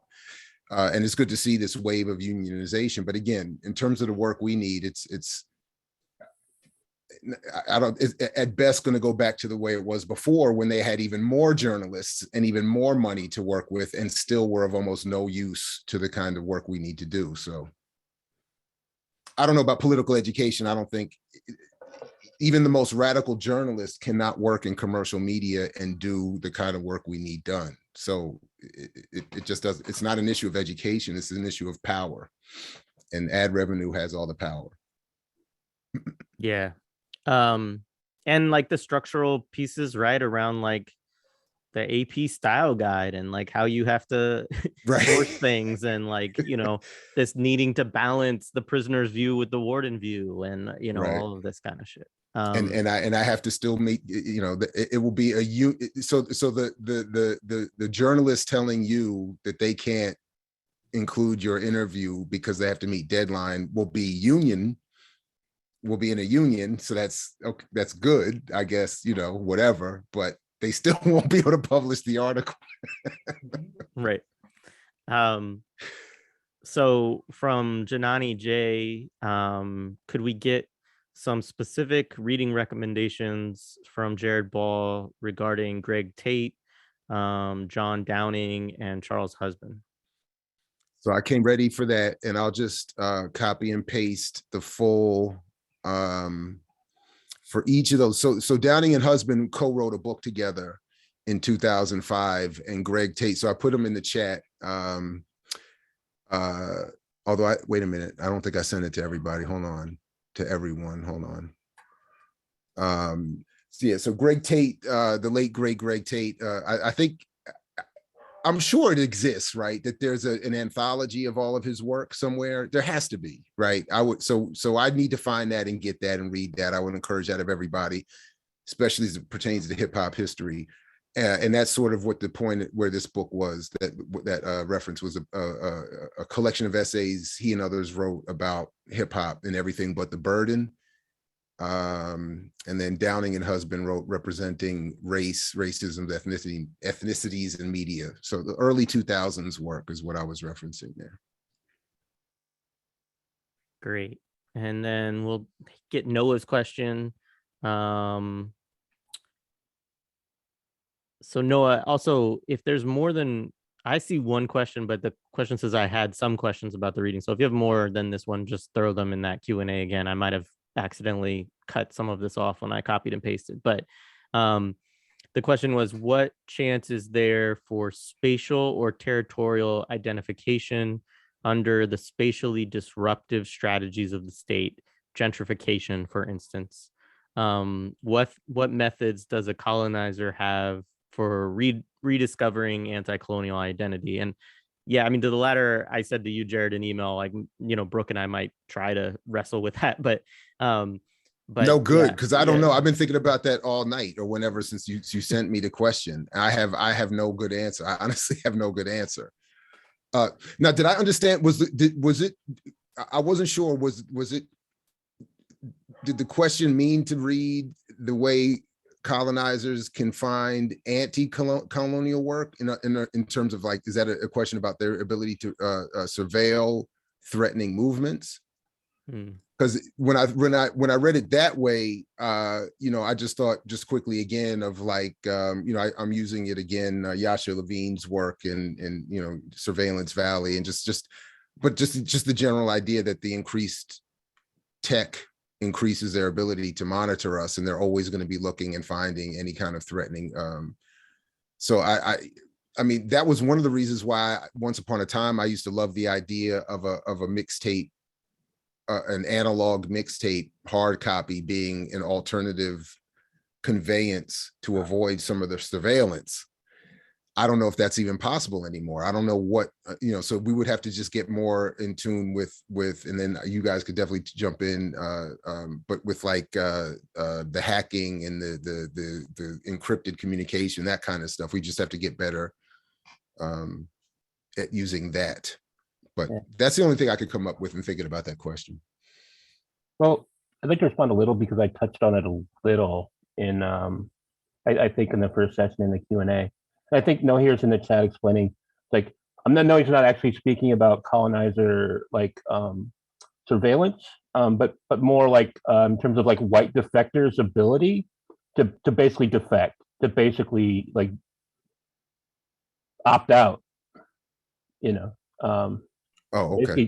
White people, sorry, like, you know, disenlisting from the settler army, you know.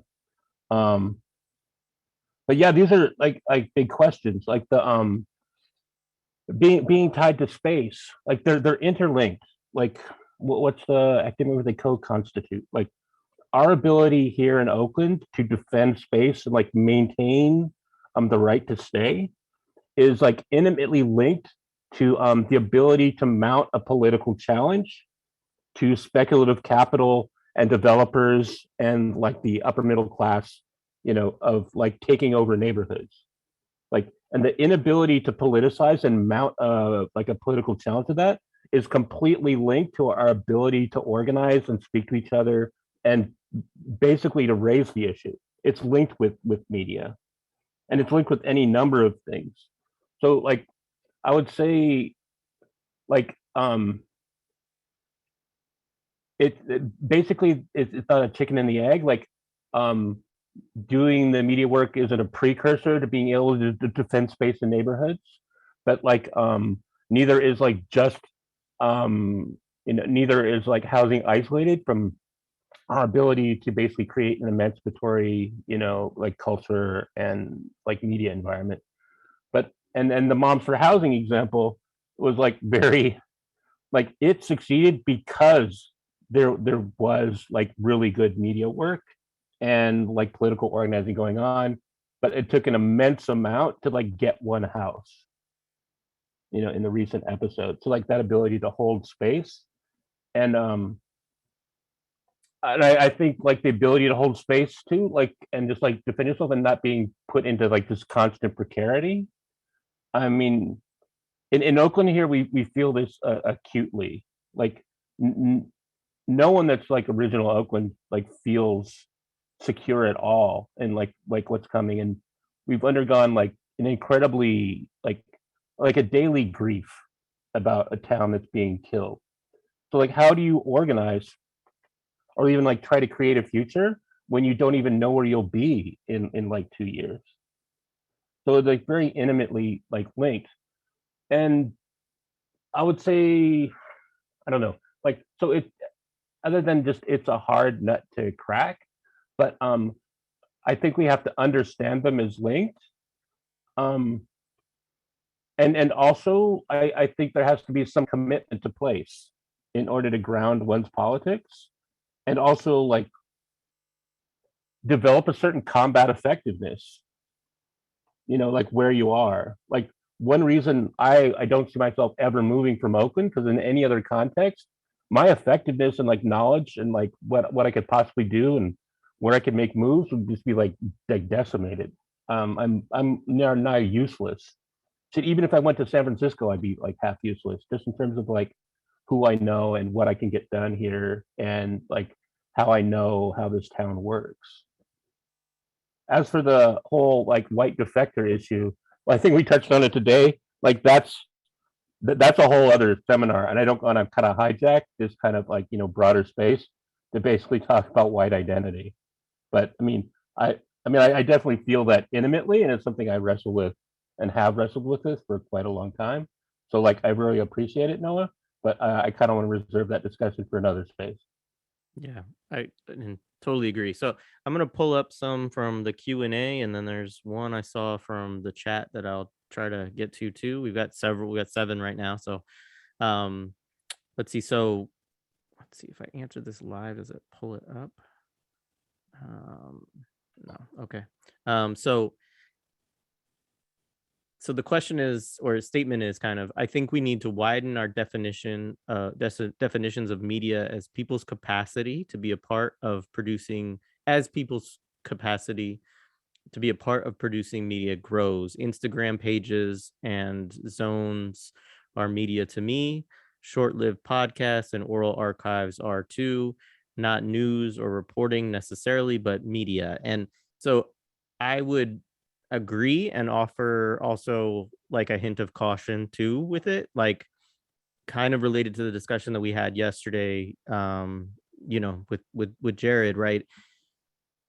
Concern obviously around ownership and around algorithms and around advertising dollars and all of those things, and not owning the platforms. Also some concerns around form, right? Like Brooke and I talked about this a little bit. And I don't remember if we were even in our conversation with you, Jared, one of them, when we were kind of planning about this, of talking about like TikTok and things like that, right? Like, yes, I agree that you can do like educational, anti-imperialist, anti-colonial, socialist messaging on these platforms. But I'm not preaching a politics of abstention from these things. I participate in them myself. But I do think that if you're thinking about the practices of emancipatory journalism, and if we broaden that out to think of emancipatory media work, I think there are limitations of a lot of these platforms that make doing that really challenging, and to get it to a point where it's beyond just sort of like a meme or an infographic, or basically just kind of an image-based or short propaganda piece, which there's value for that. I'm not dismissing the value of that, and I think people should engage that type of work. But I think that, I mean, just the ease at which, like, if we think about this past week, the ease with which we see platforms that are funded by Russia being shut down and taken off of all kinds of, distribution apparatuses, right? Not to specifically advocate for Russian funded media, but like that speaks to how quickly something can be targeted and sort of taken down, right? And also knowing that we all know people who operate in those spheres, right? And they are great, politically sophisticated, people who produce good work. So, I think that similarly, thinking about things like IG and Instagram, it's like it's a both, because I think if we're not in those spaces and we're not participating in those spaces as the left at all, like we're missing the boat, and we're not going to connect with a lot of folks that are on those things.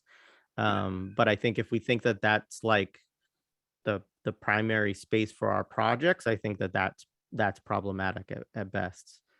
Can I just Yeah, go ahead. I just want to add one quick point, because I agree with most of what you said, but there's also something, and if it's been analyzed, I haven't seen it, so if anybody knows where it's been done, please let me know. But old forms of the echo chamber being created still, I think, exist. I just haven't measured it.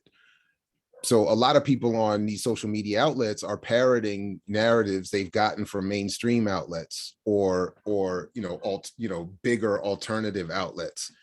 So you end up just getting a lot of people recycling the same thing. And then there's even, and literally doing it, where they literally, even on IG, they'll hold up their phone and say, watch what this other person said, and then let's talk about what they said.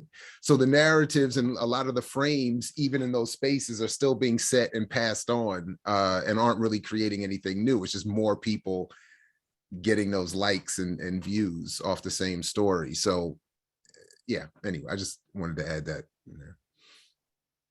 Yeah, it's not a space of like agenda setting, right? It's a space where you're responding to the agenda, in some way. Or I would even say it is still agenda setting, in the sense that it's still getting people to talk about these ranges of ideas, and it's just, they can talk about it any way they want, but they're still talking about Russia, Ukraine, and they're all just regurgitating usually equally bad analyses of it. So it's like person A is like, oh, here's my bad analysis, and then person B will literally hold up a phone watching person A and their bad analysis, but let's talk about their bad analysis and add on our bad analysis.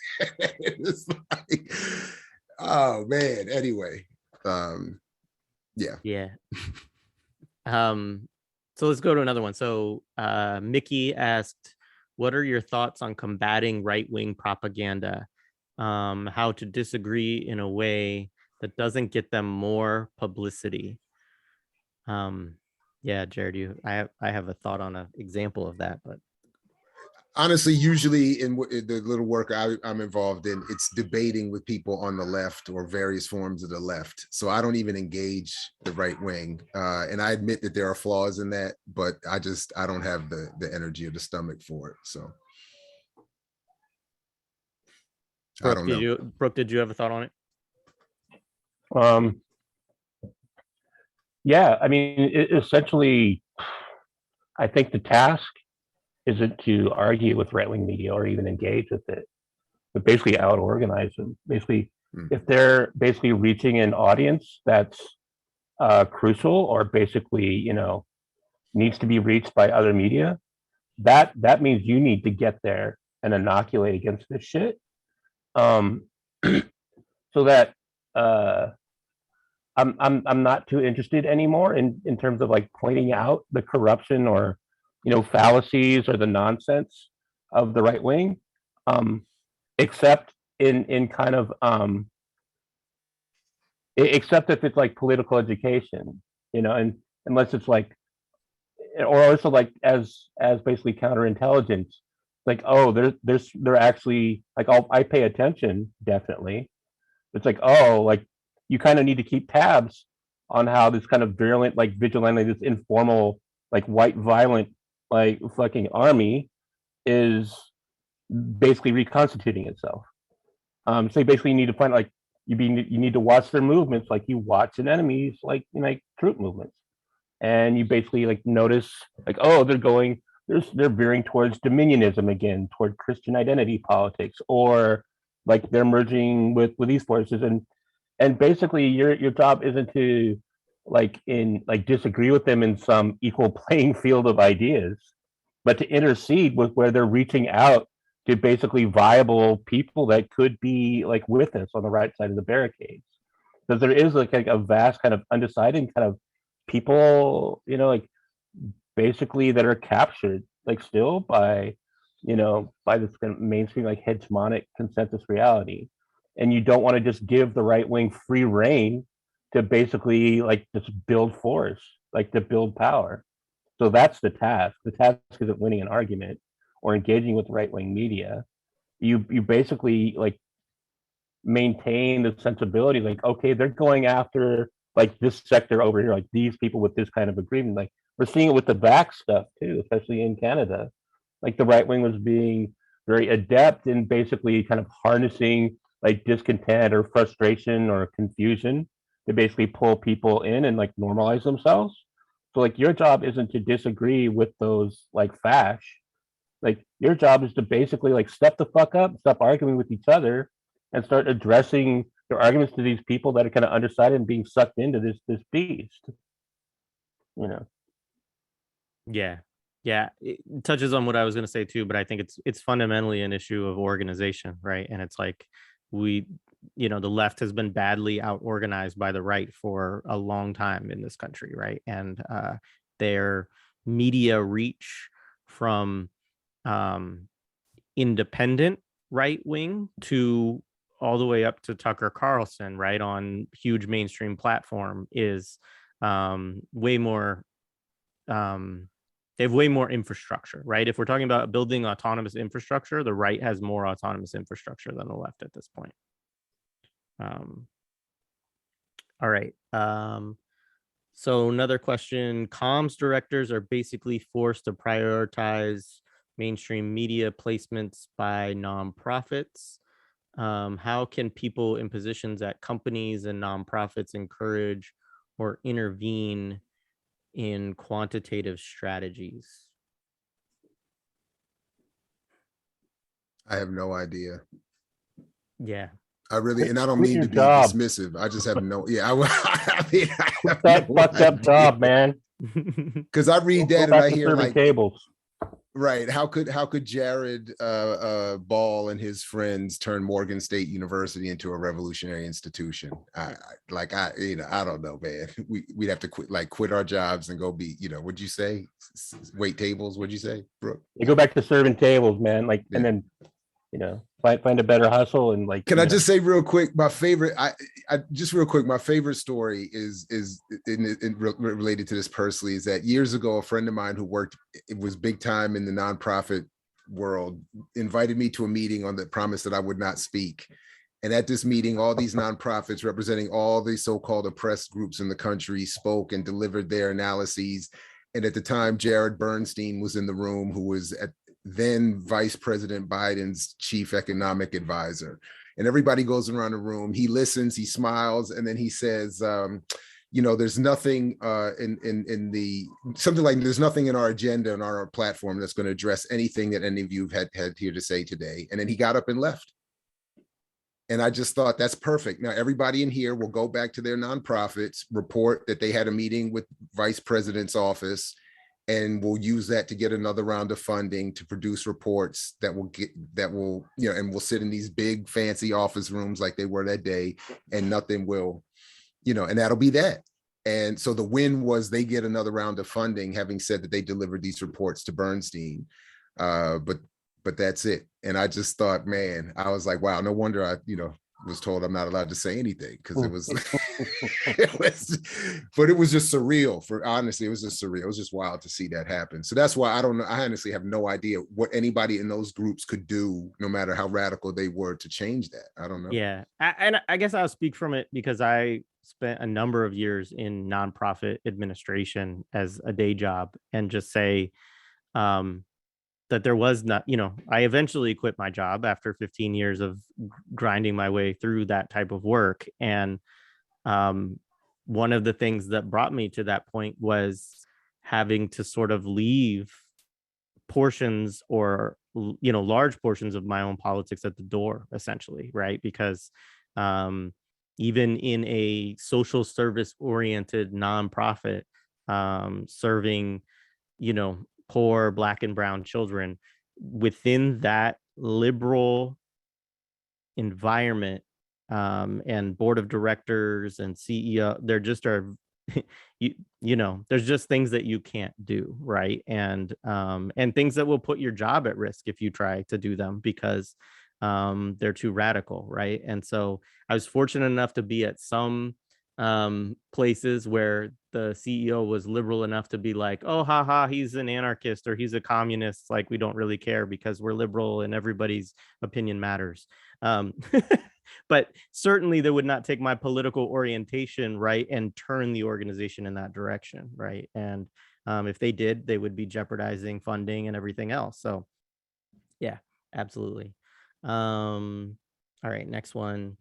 So Noah says, Joy James writes, revolution encompasses and surpasses radicalism and rebellion to pursue a greater objective, freedoms safeguarded by institutions. You talked about the Newswire yesterday, the construction of BPM, and I was wondering where your guys' heads are about revolutionary media institutions. I don't know, but again, I just love that Newswire idea, and I keep, again, since you mentioned it the other day, I've been thinking about it, and I don't know what to do with it or how to do anything or but it's just I don't know.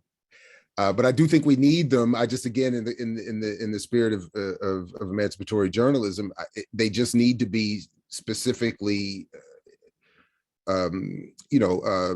outlets of organizations and efforts. That's so.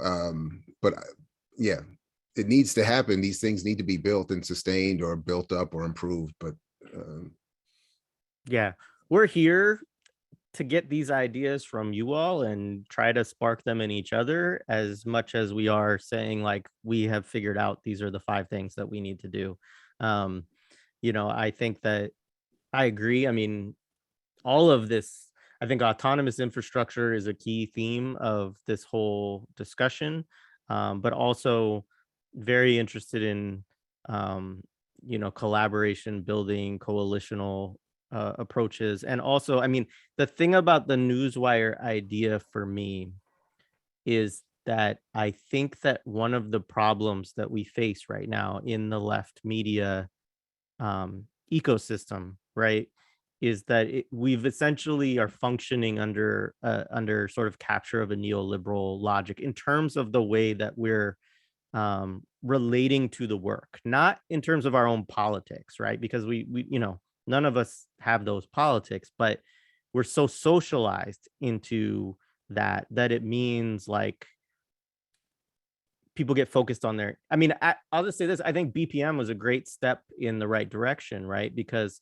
for years, Jared, you were doing I Mix What I Like, right? And that was a thing. And then, like, Renegade Cultures over here, and bringing a bunch of different folks under one banner to be able to create essentially a channel.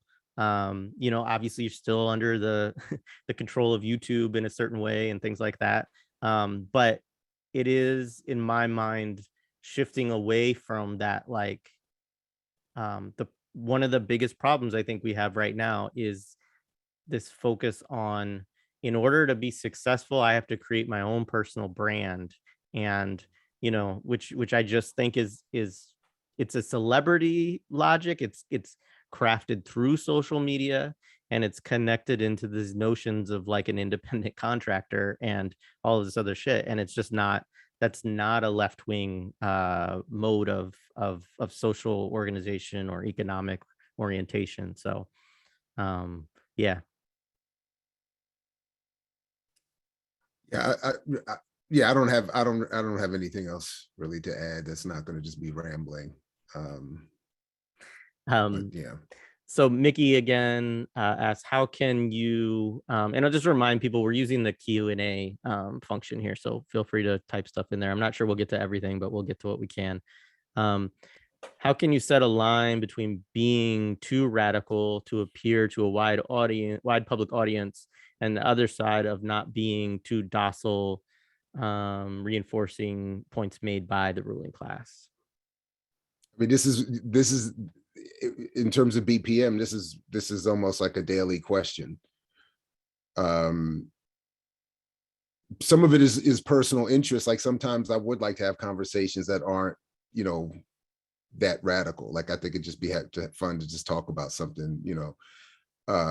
But that is the question, and I keep, you know, bringing up in our discussions. You know, we have to, I think, measure our expectations a little bit, and it's sometimes hard. You know,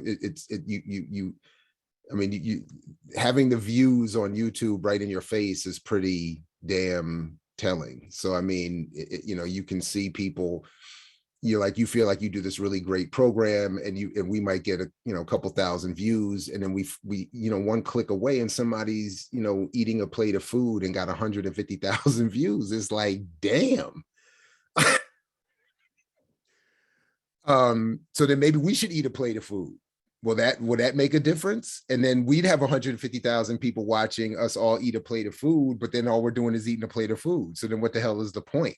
So I don't really know. Like we're always saying, like how big should we expect our channel to actually be able to get if we're staying in this certain political space?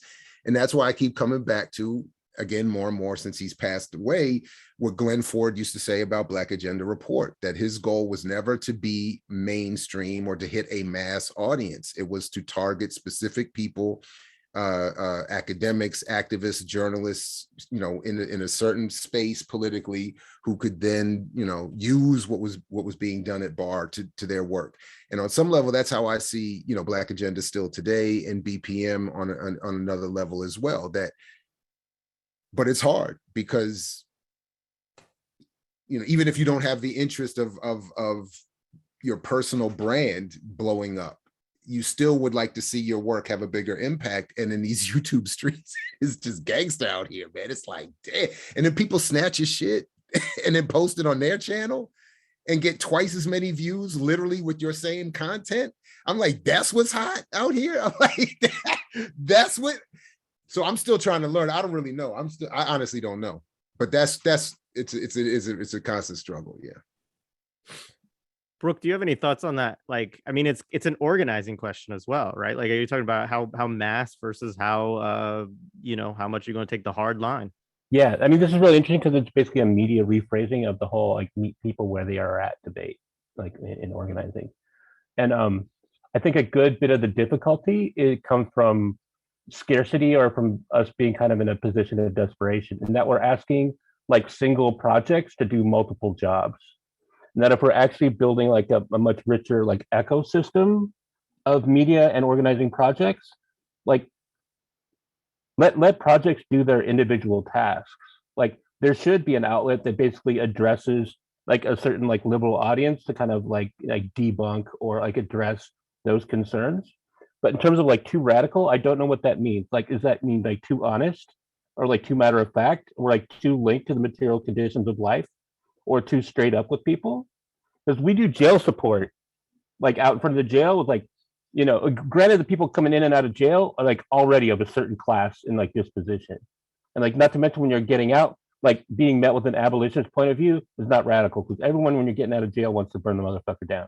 But like, we don't soft pedal our politics, but when we ask, we respond. But we just like, we don't do it with jargon. It's like, this is what we're about, and like, you know, and it's basically in frank everyday terms, and it makes sense. They can agree or disagree. But the problem is that like when in this kind of atmosphere of scarcity, guess who gets asked to always like tone shit down or like rephrase stuff?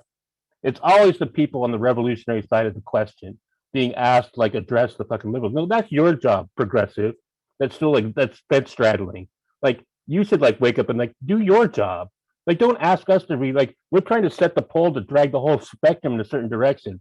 So let us do that thing and stop asking us to do that middle of the road work. And why don't you step up and do that middle of the road work? You know, like point them towards that pole. You know, and then like stop complaining about shit staying still all the time because you just keep defanging the people that want a better world. Yeah, right on. I mean, and also, I mean, like a good example is like I could name off podcasts or sources that I think do that well, right? Like I think Citations Needed, for instance, is a great podcast at debunking the sort of BS liberal frame of mainstream media, right? They're not too radical. They're not, you know, they're not revolutionary socialists, but they do that work of saying, hey, this is why your ideology is totally fucked, and this is why the media is, you know, so you know, different people have different roles to play for sure. So Emma asks, how will dual power structure fit into the framework on emancipatory journalism? Oh man, I want to cop out and say that I saw her say in the chat that she had to leave, so therefore we shouldn't have to answer that question. But so she's not here anymore. But no, wow, I don't know. You guys, I need to think about that. I'd have to think about that. That's a question for Kamau Franklin and Kali Akuno, I would say. They can, yeah. You know, yeah. I mean, frankly, I don't feel like I have the. I don't feel like I have the organizing chops around dual power to even adequately answer that. Do you have any thoughts, Brooke? Yeah, well, we first have to kind of define it and narrow it down because it, unfortunately, like mutual aid and community, it's one of those terms that's thrown around a lot and like not, and like people have basically twisted it to mean certain things.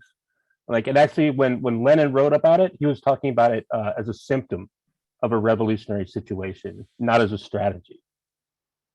Anarchists take it as a strategy, as a form of prefiguration, and as a basically a daily practice towards building towards something. Other people take variants of that, so I think we have to get a little more specific about what we're actually talking about. I think in terms of some of our discussion in this session about just the need to basically of a survival program and of building enough mass and size and capability and vigor and basically heart to basically protect ourselves and mount a challenge as like community building, absolutely necessary. But the whole idea that we need to build a whole kind of parallel society in order to mount some kind of set piece, like board game to like solely supplant like the existing order, like no, that's one, not how revolutions actually work. But there's a lot of notions around dual power. It's kind of been bent in service of a lot of like fucked up social democratic agendas, or basically people evading the basic fact that the world's structured by antagonisms and like domination. You know, like, so I think we just have to get more specific about it. Right on. So Rena, something that I often struggle with is how to balance making enough money to survive and publishing meaningful work in indie leftist publications.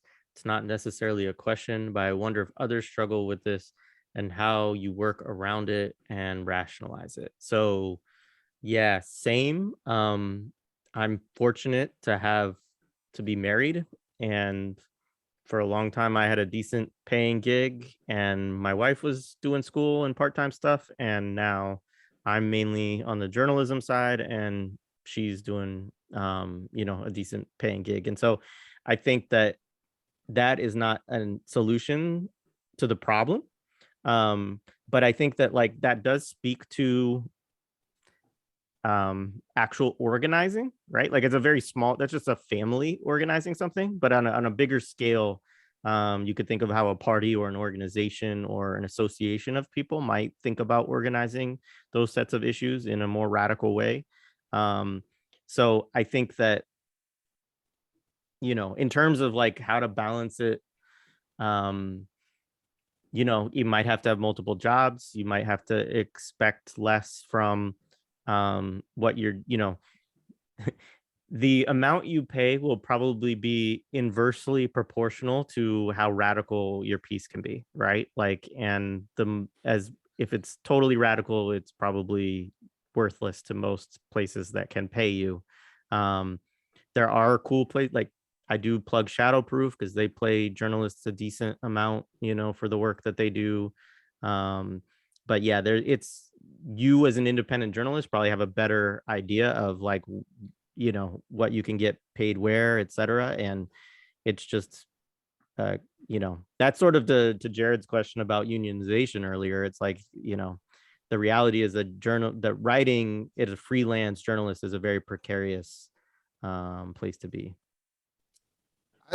I think just to extend even from what Brooke was saying, I mean, it's kind of like, you know, let the poppers pop and the breakers break. I mean, you know, like, you know, so just even yesterday when we were paying tribute to Askia Muhammad, I mean, I think in many ways he exhibited what I'm talking about in a perfect way, because here was somebody that had a long career of doing at some point, you know, at sometimes kind of mainstream journalism, go and interview the whoever and do a whoever story, but was constantly supporting, whether it was Muhammad Speaks or The Final Call in the Nation of Islam, or whether it was supporting WPFW in DC, or any number of underground and even more radical media outlets off the record. You know, that's the kind of, you know, and then even as I've even advocated to others, you know, you have your government name and your government, you know, your day job, and then you can also go and on the pen name do all kinds of stuff or support those who do that kind of work. And I think, and then to Brooke's point, as best you can to kind of point people to that more radical pole in your day job, so to speak, and then, you know, when you become Batman at night or whatever, you know, you go and do whatever else you have to do journalistically. Yeah. I think this kind of dovetails with the earlier question around like the multiplicity of like new kind of media sources. Over that I think you kind of have to like let go of this whole idea of like journalist as a professional career. And like one, like fuck careers, your career doesn't mean shit. Like your career isn't important. In the measure of things, your career isn't important. Mm. And like two, like the idea that we're all in these specialized roles and that like what you do 40 hours a week with completely within the framework of the wage, you know, is like your life's payload, you know, how you make an impact. That's a middle class mythology, man. That's and it's also like whether or not it's a middle class mythology or not, like you have to distinguish between your life's work and like your hustle. Like some people got careers, some people got jobs, some people got hustles, and some people got like mixes of all three, you know. So why, because you write, do you deserve to get paid? I work 3 jobs. I don't get paid for any of this organizing work, and I put in like 3-4 hours a day.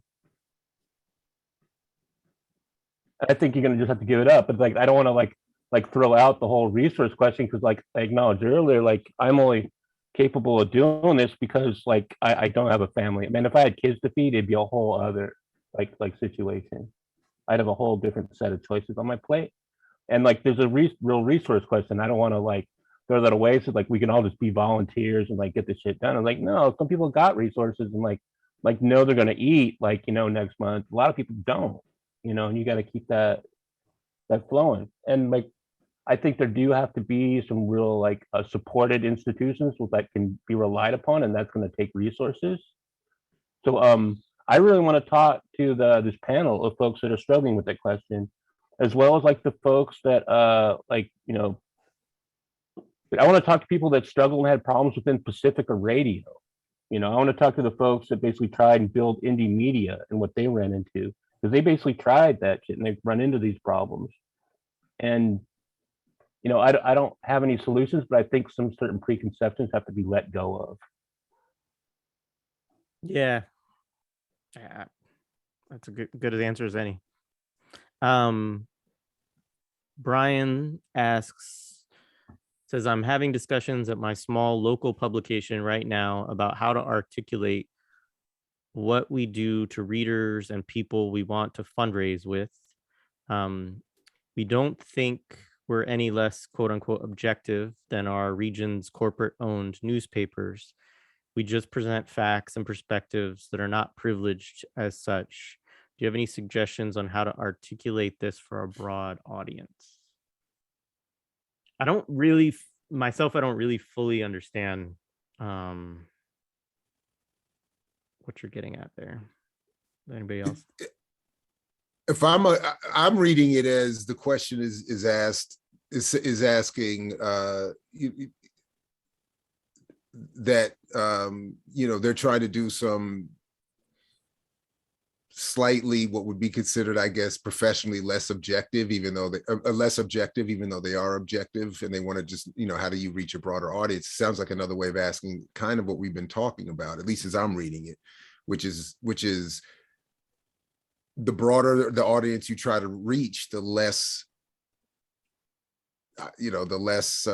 powerful I think the work can be. But maybe I'm not understanding it. I don't know. Yeah, and especially if you're trying to be a local publication dealing with local issues directly and somewhat radically, you can't expect to have a wide range, a wide audience. I don't think.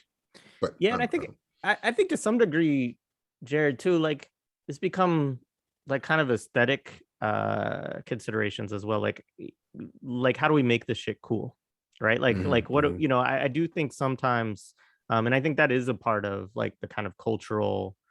I mean, one of the things that's so great about the mixtape idea, right, is that it combines it can combine different forms. It can bring together different elements that are going to appeal to people partially on aesthetic grounds. Like one of the things that makes Dead Prez so great is like the politics, but also the rapping, right? Also the production, like all of it, and so I do think that's another area where, I try to think about that sometimes with, some episodes we put out and I put it out and I'm like, it's not going to be that great just because it's not, the conversation isn't that, I guess what I'm saying is it's not always related directly, and this gets away from political discussion a little bit, but it's not always related directly to the content. Sometimes it's the form, sometimes it's how, like I'll give an example. Our episodes with like Fred Moten are all like, he's done 3 with us. They're like that. And Joy James, right?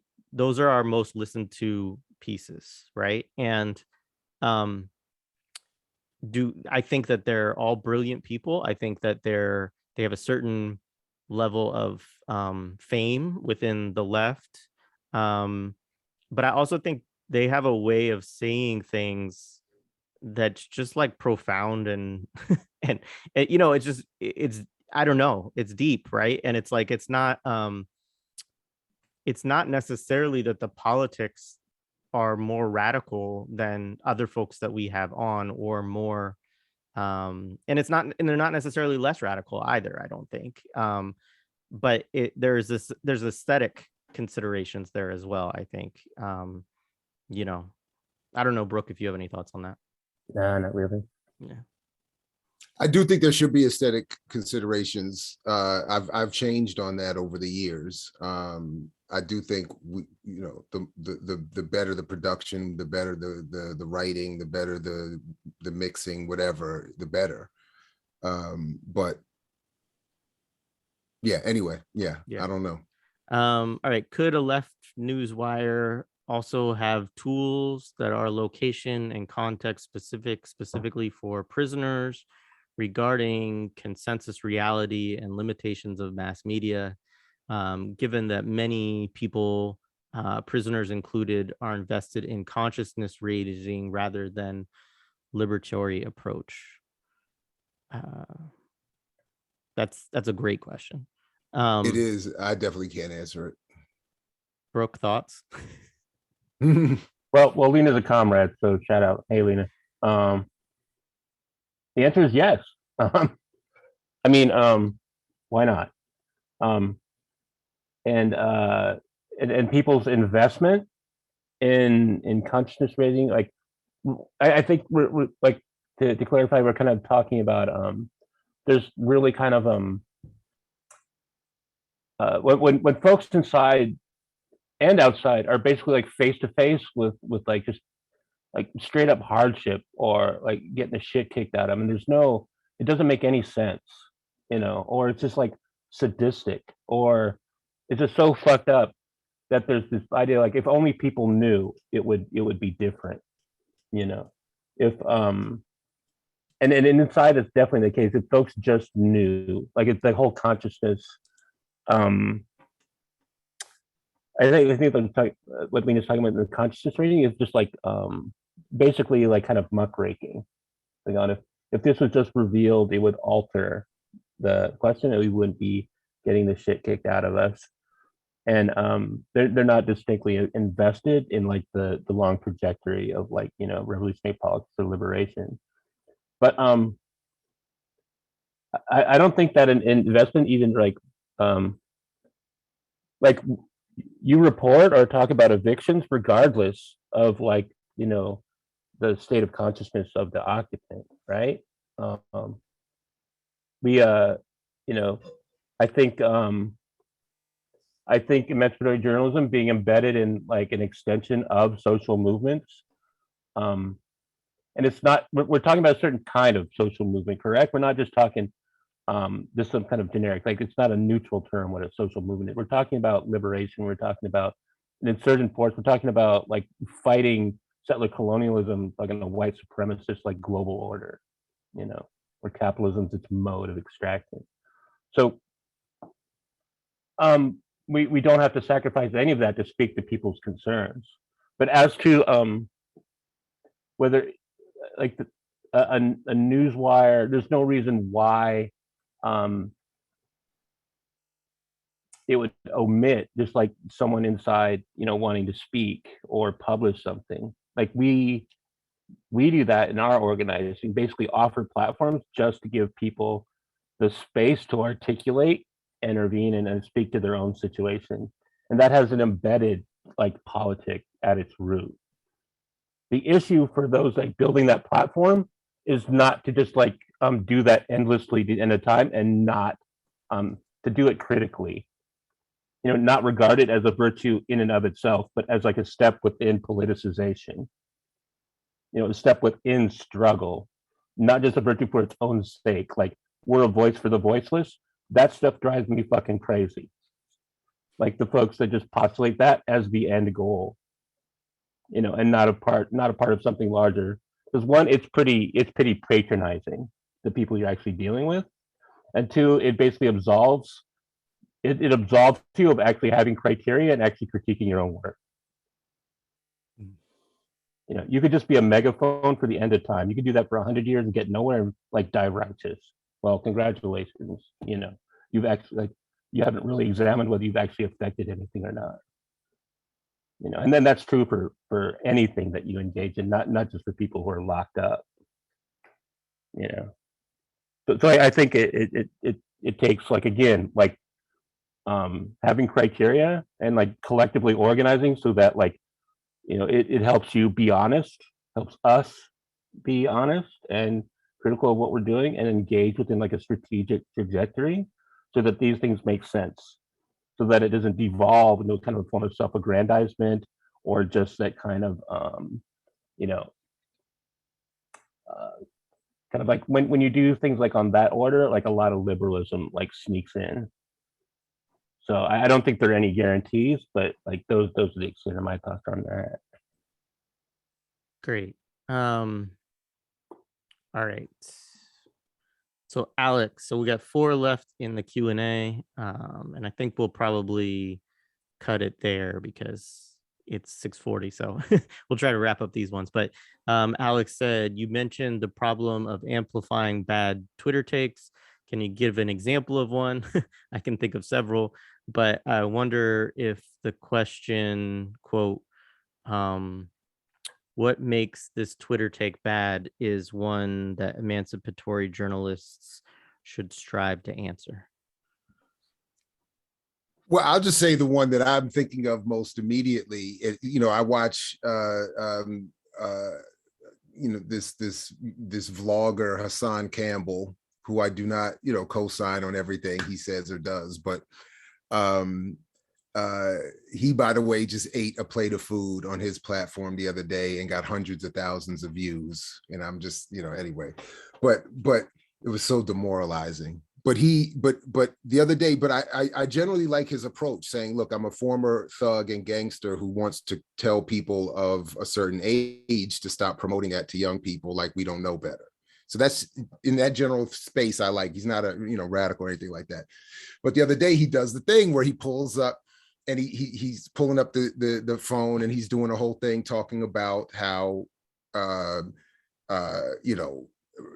Putin and Russia are bad, the Ukrainians, and then he's like, I don't give a fuck about any of them. And I don't care about the Africans that are trapped over there because they had the nerve to go to Ukraine, to a white supremacist country, to leave their people back at home. So I don't give a, so fuck them, which is that. So I'm like watching this and I'm just like, so he's just taking elements of all these bad takes I've seen all over the place, these anti-Pan-African takes, these anti-Russian takes, these, Jim Jones, don't help Ukraine, help people in the hood takes, and he's conflating them all into this, and I'm just sitting there watching it, and I'm just like, damn, this dude's getting hundreds. He's going to have probably 1 million views of this. So the only, anyway, so that's my attempt to answer Alex's question. That's just, and it's somebody who's using YouTube, who's using Instagram and other social media with this huge following to regurgitate bad takes through that platform back out. And again, I know, particular one class I have, a whole bunch of my students are going to show up wanting to know next week, what did I think of Hassan Campbell's take and why is he wrong? And, so I'll be able to respond saying, here's this other media that you should be looking at. But other than that, I mean, that's just, anyway, so that's just one quick. Yeah, it's an interesting point. I mean, some of this I do think is generational. Like I feel like, but some of it is just like, is sort of what Twitter pushes people to do in terms of behavior and interaction, I think, right? And it's a kind of like, it's a sort of cultural phenomenon. But like, I'll give the example of what I call just the pile on social media, right? And so some 16-year-olds, no offense, post some terrible quote or take, right? They call themselves an anarchist or they call themselves as a Marxist Leninist. It doesn't matter, like fill in the ideology, right?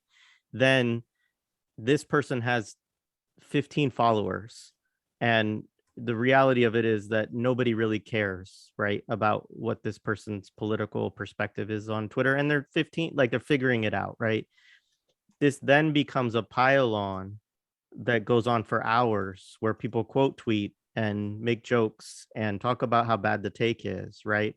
And suddenly now the take has gone viral through being bad.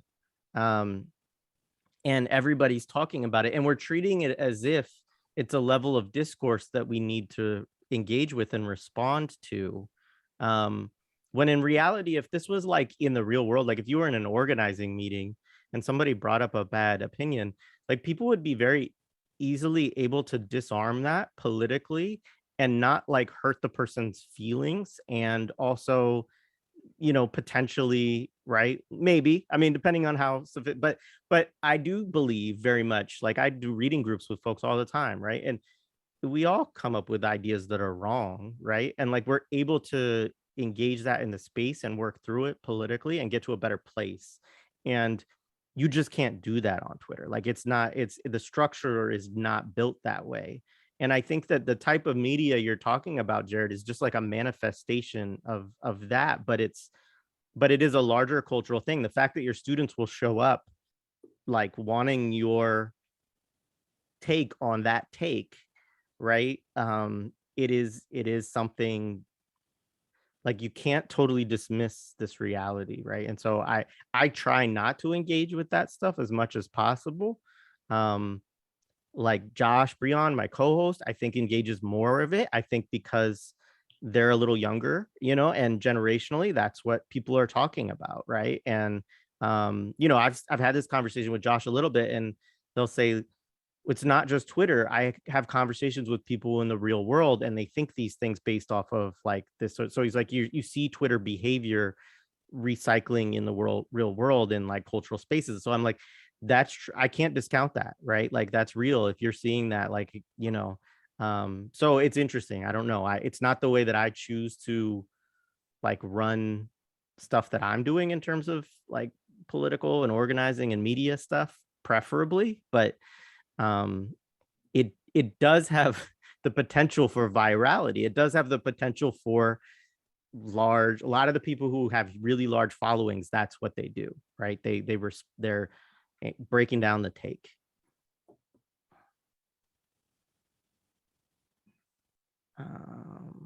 All right. What would an emancipatory journalism system look like if funds weren't a problem? I know this is like freedom, freedom dreams right now. Fantasy. Yeah, I know,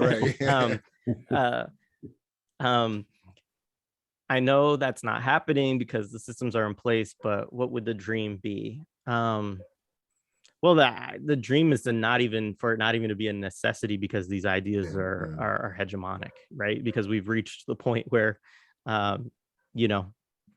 we're in a wonderful society, right? And whatever your view, socialism, anarchism, communism, Pan-Africanism has been achieved. And I still think the practices of emancipatory journalism in kind of any environment of like sourcing from the grassroots, of not privileging people in power, but like I think those things continue to be valid, right? Even in in so-called whatever the better society would be, I still think those things would be important.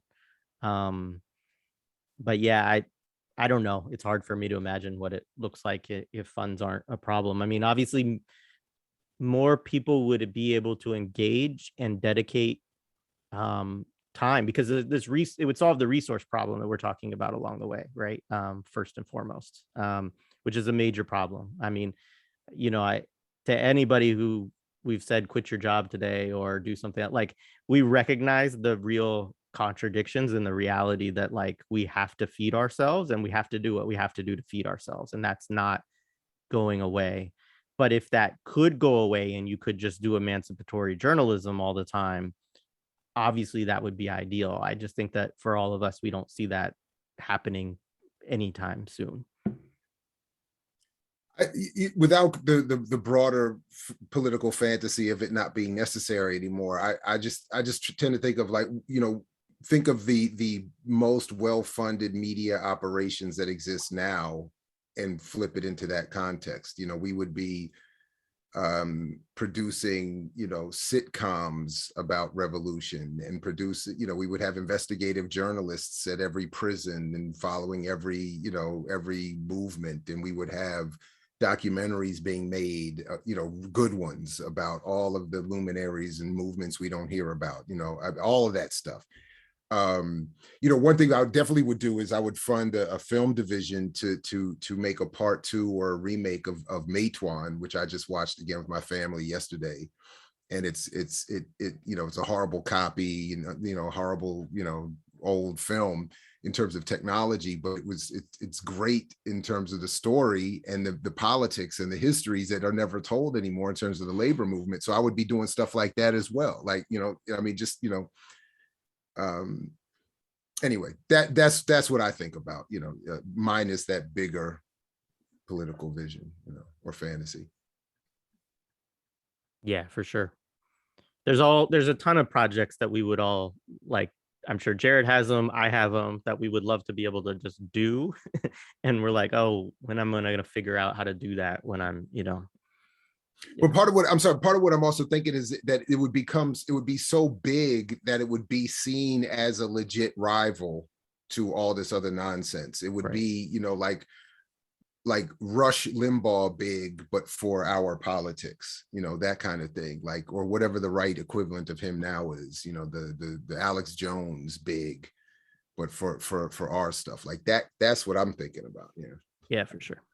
I would think, I mean, I would love to rephrase the question, like what would a healthy emancipatory journalism system look like? Mm-hmm. Or like what would a healthy resistance look like that had an emancipatory journalism, like, or like free it from the funds thing? Because I think, because like design and like the limits define like what we're doing, and it's so interwoven with other things. I can't like isolate this kind of theoretical like question into like a single variable.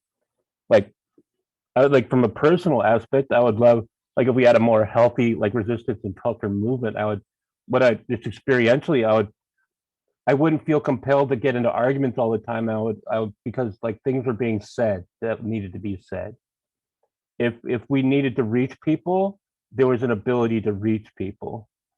If warnings need to be put out about a person or an org, or there was like discussions that seriously need to be had, there was a place to report and like, or ways to have these discussions. If there was like, if we needed like to find out what was going on within certain institutions and like any corner of town, we would have like the secret comrade in there that would like hook us up and like, you know, get us in the back door to figure out what was going on. Like if we wanted, like if people were just like in town, like if we landed in another town or city and we wanted to connect and like figure out what was going on, like we could like spend half an hour looking or wandering around town and fucking find like at least get a foothold and like find an entry into that, you know. If someone like, even it's like always going to be minoritarian, it's always going to be a sliver, like it's always going to be a form of jujitsu where we're like just flipping the weight of like the mass above us. It's not going to be this Napoleonic war with like two massive armies facing off. Like that's just not how it happens and not how it's going to happen. But like you'll be able to find your people and be able to talk to your people and be able to debate and be able to disagree in like a way that's not all these like secret stories we got to carry about who's fucked up and who's got problems with who, you know, or like what organization, or like how to disagree. Like I think about those things rather than like the institutional form that would look like. Then like how would like the emancipatory journalism fit within that culture, you know, within that reality?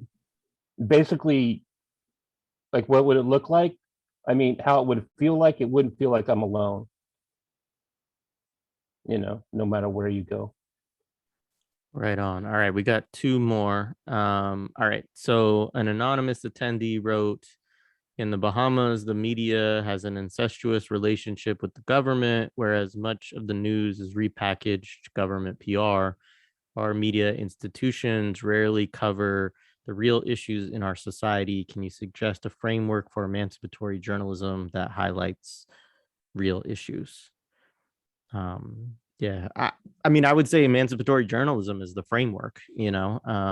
I think that, you know, obviously the US, we have our own version of this because it's more dominated by capitalism, by corporations, you know. Although our government certainly does have, I would say, outsized voice within within the media, and their propaganda certainly does. But yeah, I mean, I recognize that this is different in different places. Like some places you live, that it's more of a state control almost situation with media. But I don't think that that's that different. I still think that it's the, you know, I mean, the emancipatory approach that, you know, so I don't know if Jared, if you want to say more about that. No, I mean, that's it. I mean, just apply that philosophy to the situation there. And I think that's it.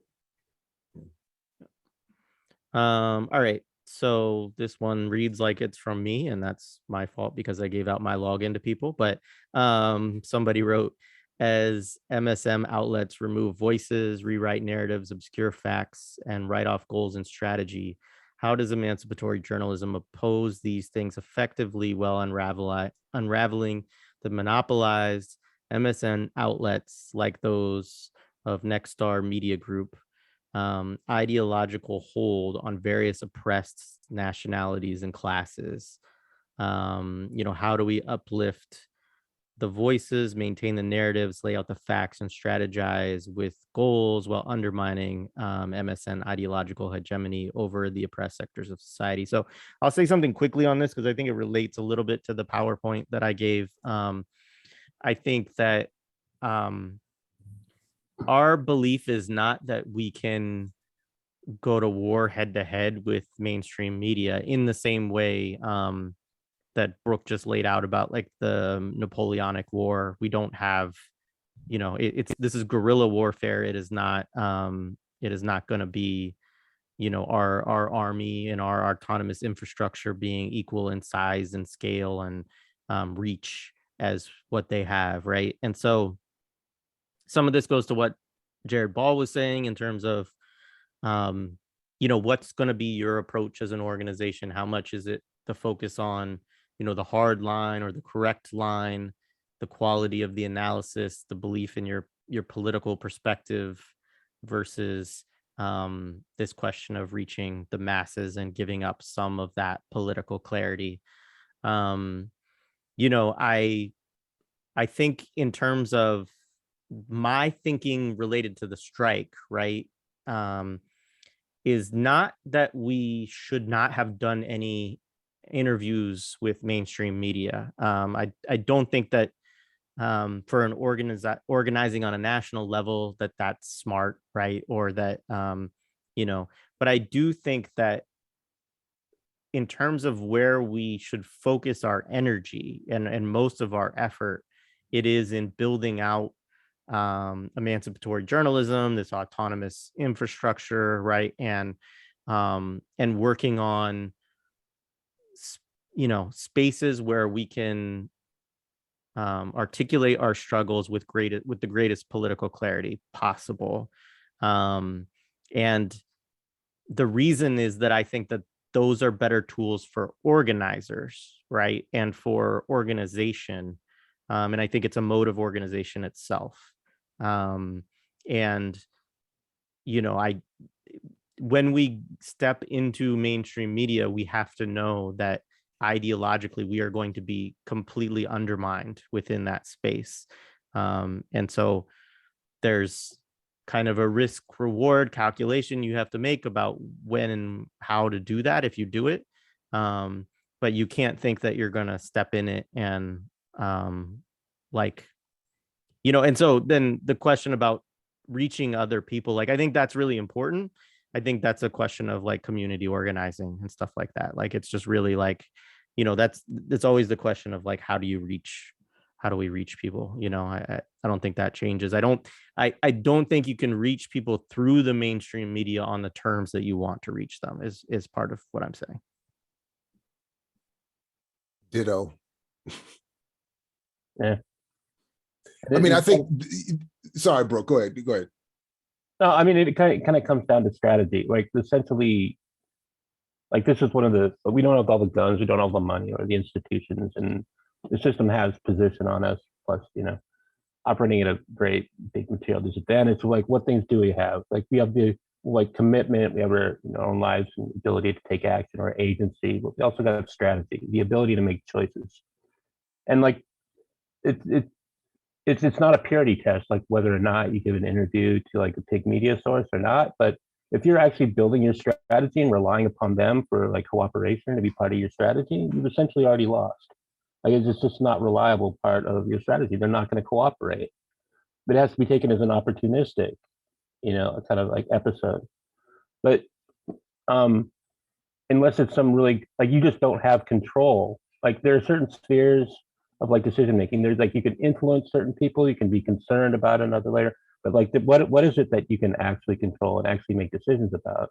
You aren't making decisions about what mass media does or covers. You can actually kind of predict what they'll do, with what you give them, but you don't have control of that. And essentially, if you're if you're thinking strategically, and we all should be, you are making choices about where to prioritize or who you're trying to reach. It's not about whether or not they grant you the evening or you cooperate with it. If you give all your energy to basically the mainstream media, because you're still captured on this idea that that's what success looks like without actual criteria or like cost benefit to it, you're still not, really addressing the question, that's in front of you, you know. Like there's a weapon for every occasion. So like make it make sense. Maybe it does make sense, maybe it doesn't. But like that shouldn't be our priority, because one of the points that we were making with like the damage and like opportunities missed with the strike was that if you actually get placement within mainstream media, it's all done within its own terms, so it ultimately delegitimizes your position in the long run. So even when you win, you lose.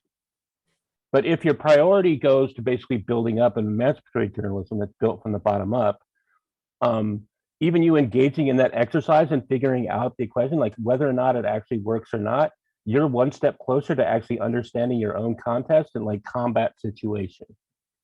You're one step closer to actually having an effective weapon and like being effective like where and where you're at. So even if you lose, you win. Now, even if you don't reach people, you actually know by that experiment like what works and what doesn't. You're closer to actually building like a popular institution from the bottom up.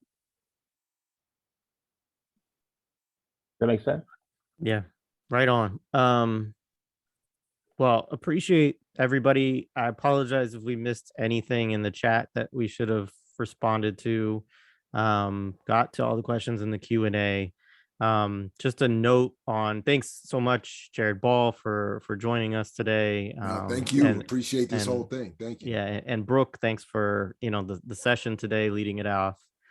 And next week we do have 2 more sessions. We're going to be with a panel of folks that participate in various types of media work, including work I would classify as emancipatory, but all different experiences. So I'm excited about that. That's Erica Keynes, Kelly Hayes, Brian Nam Sonnenstein, and Brandon Soderberg. And then that's on Sunday. On Saturday, we have 2 Black from Black Miss Pod and Last Dope Intellectual.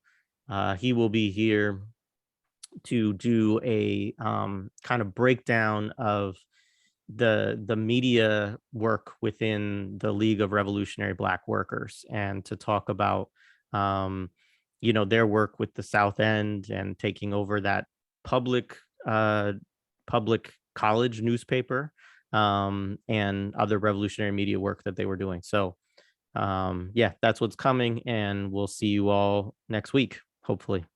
All right.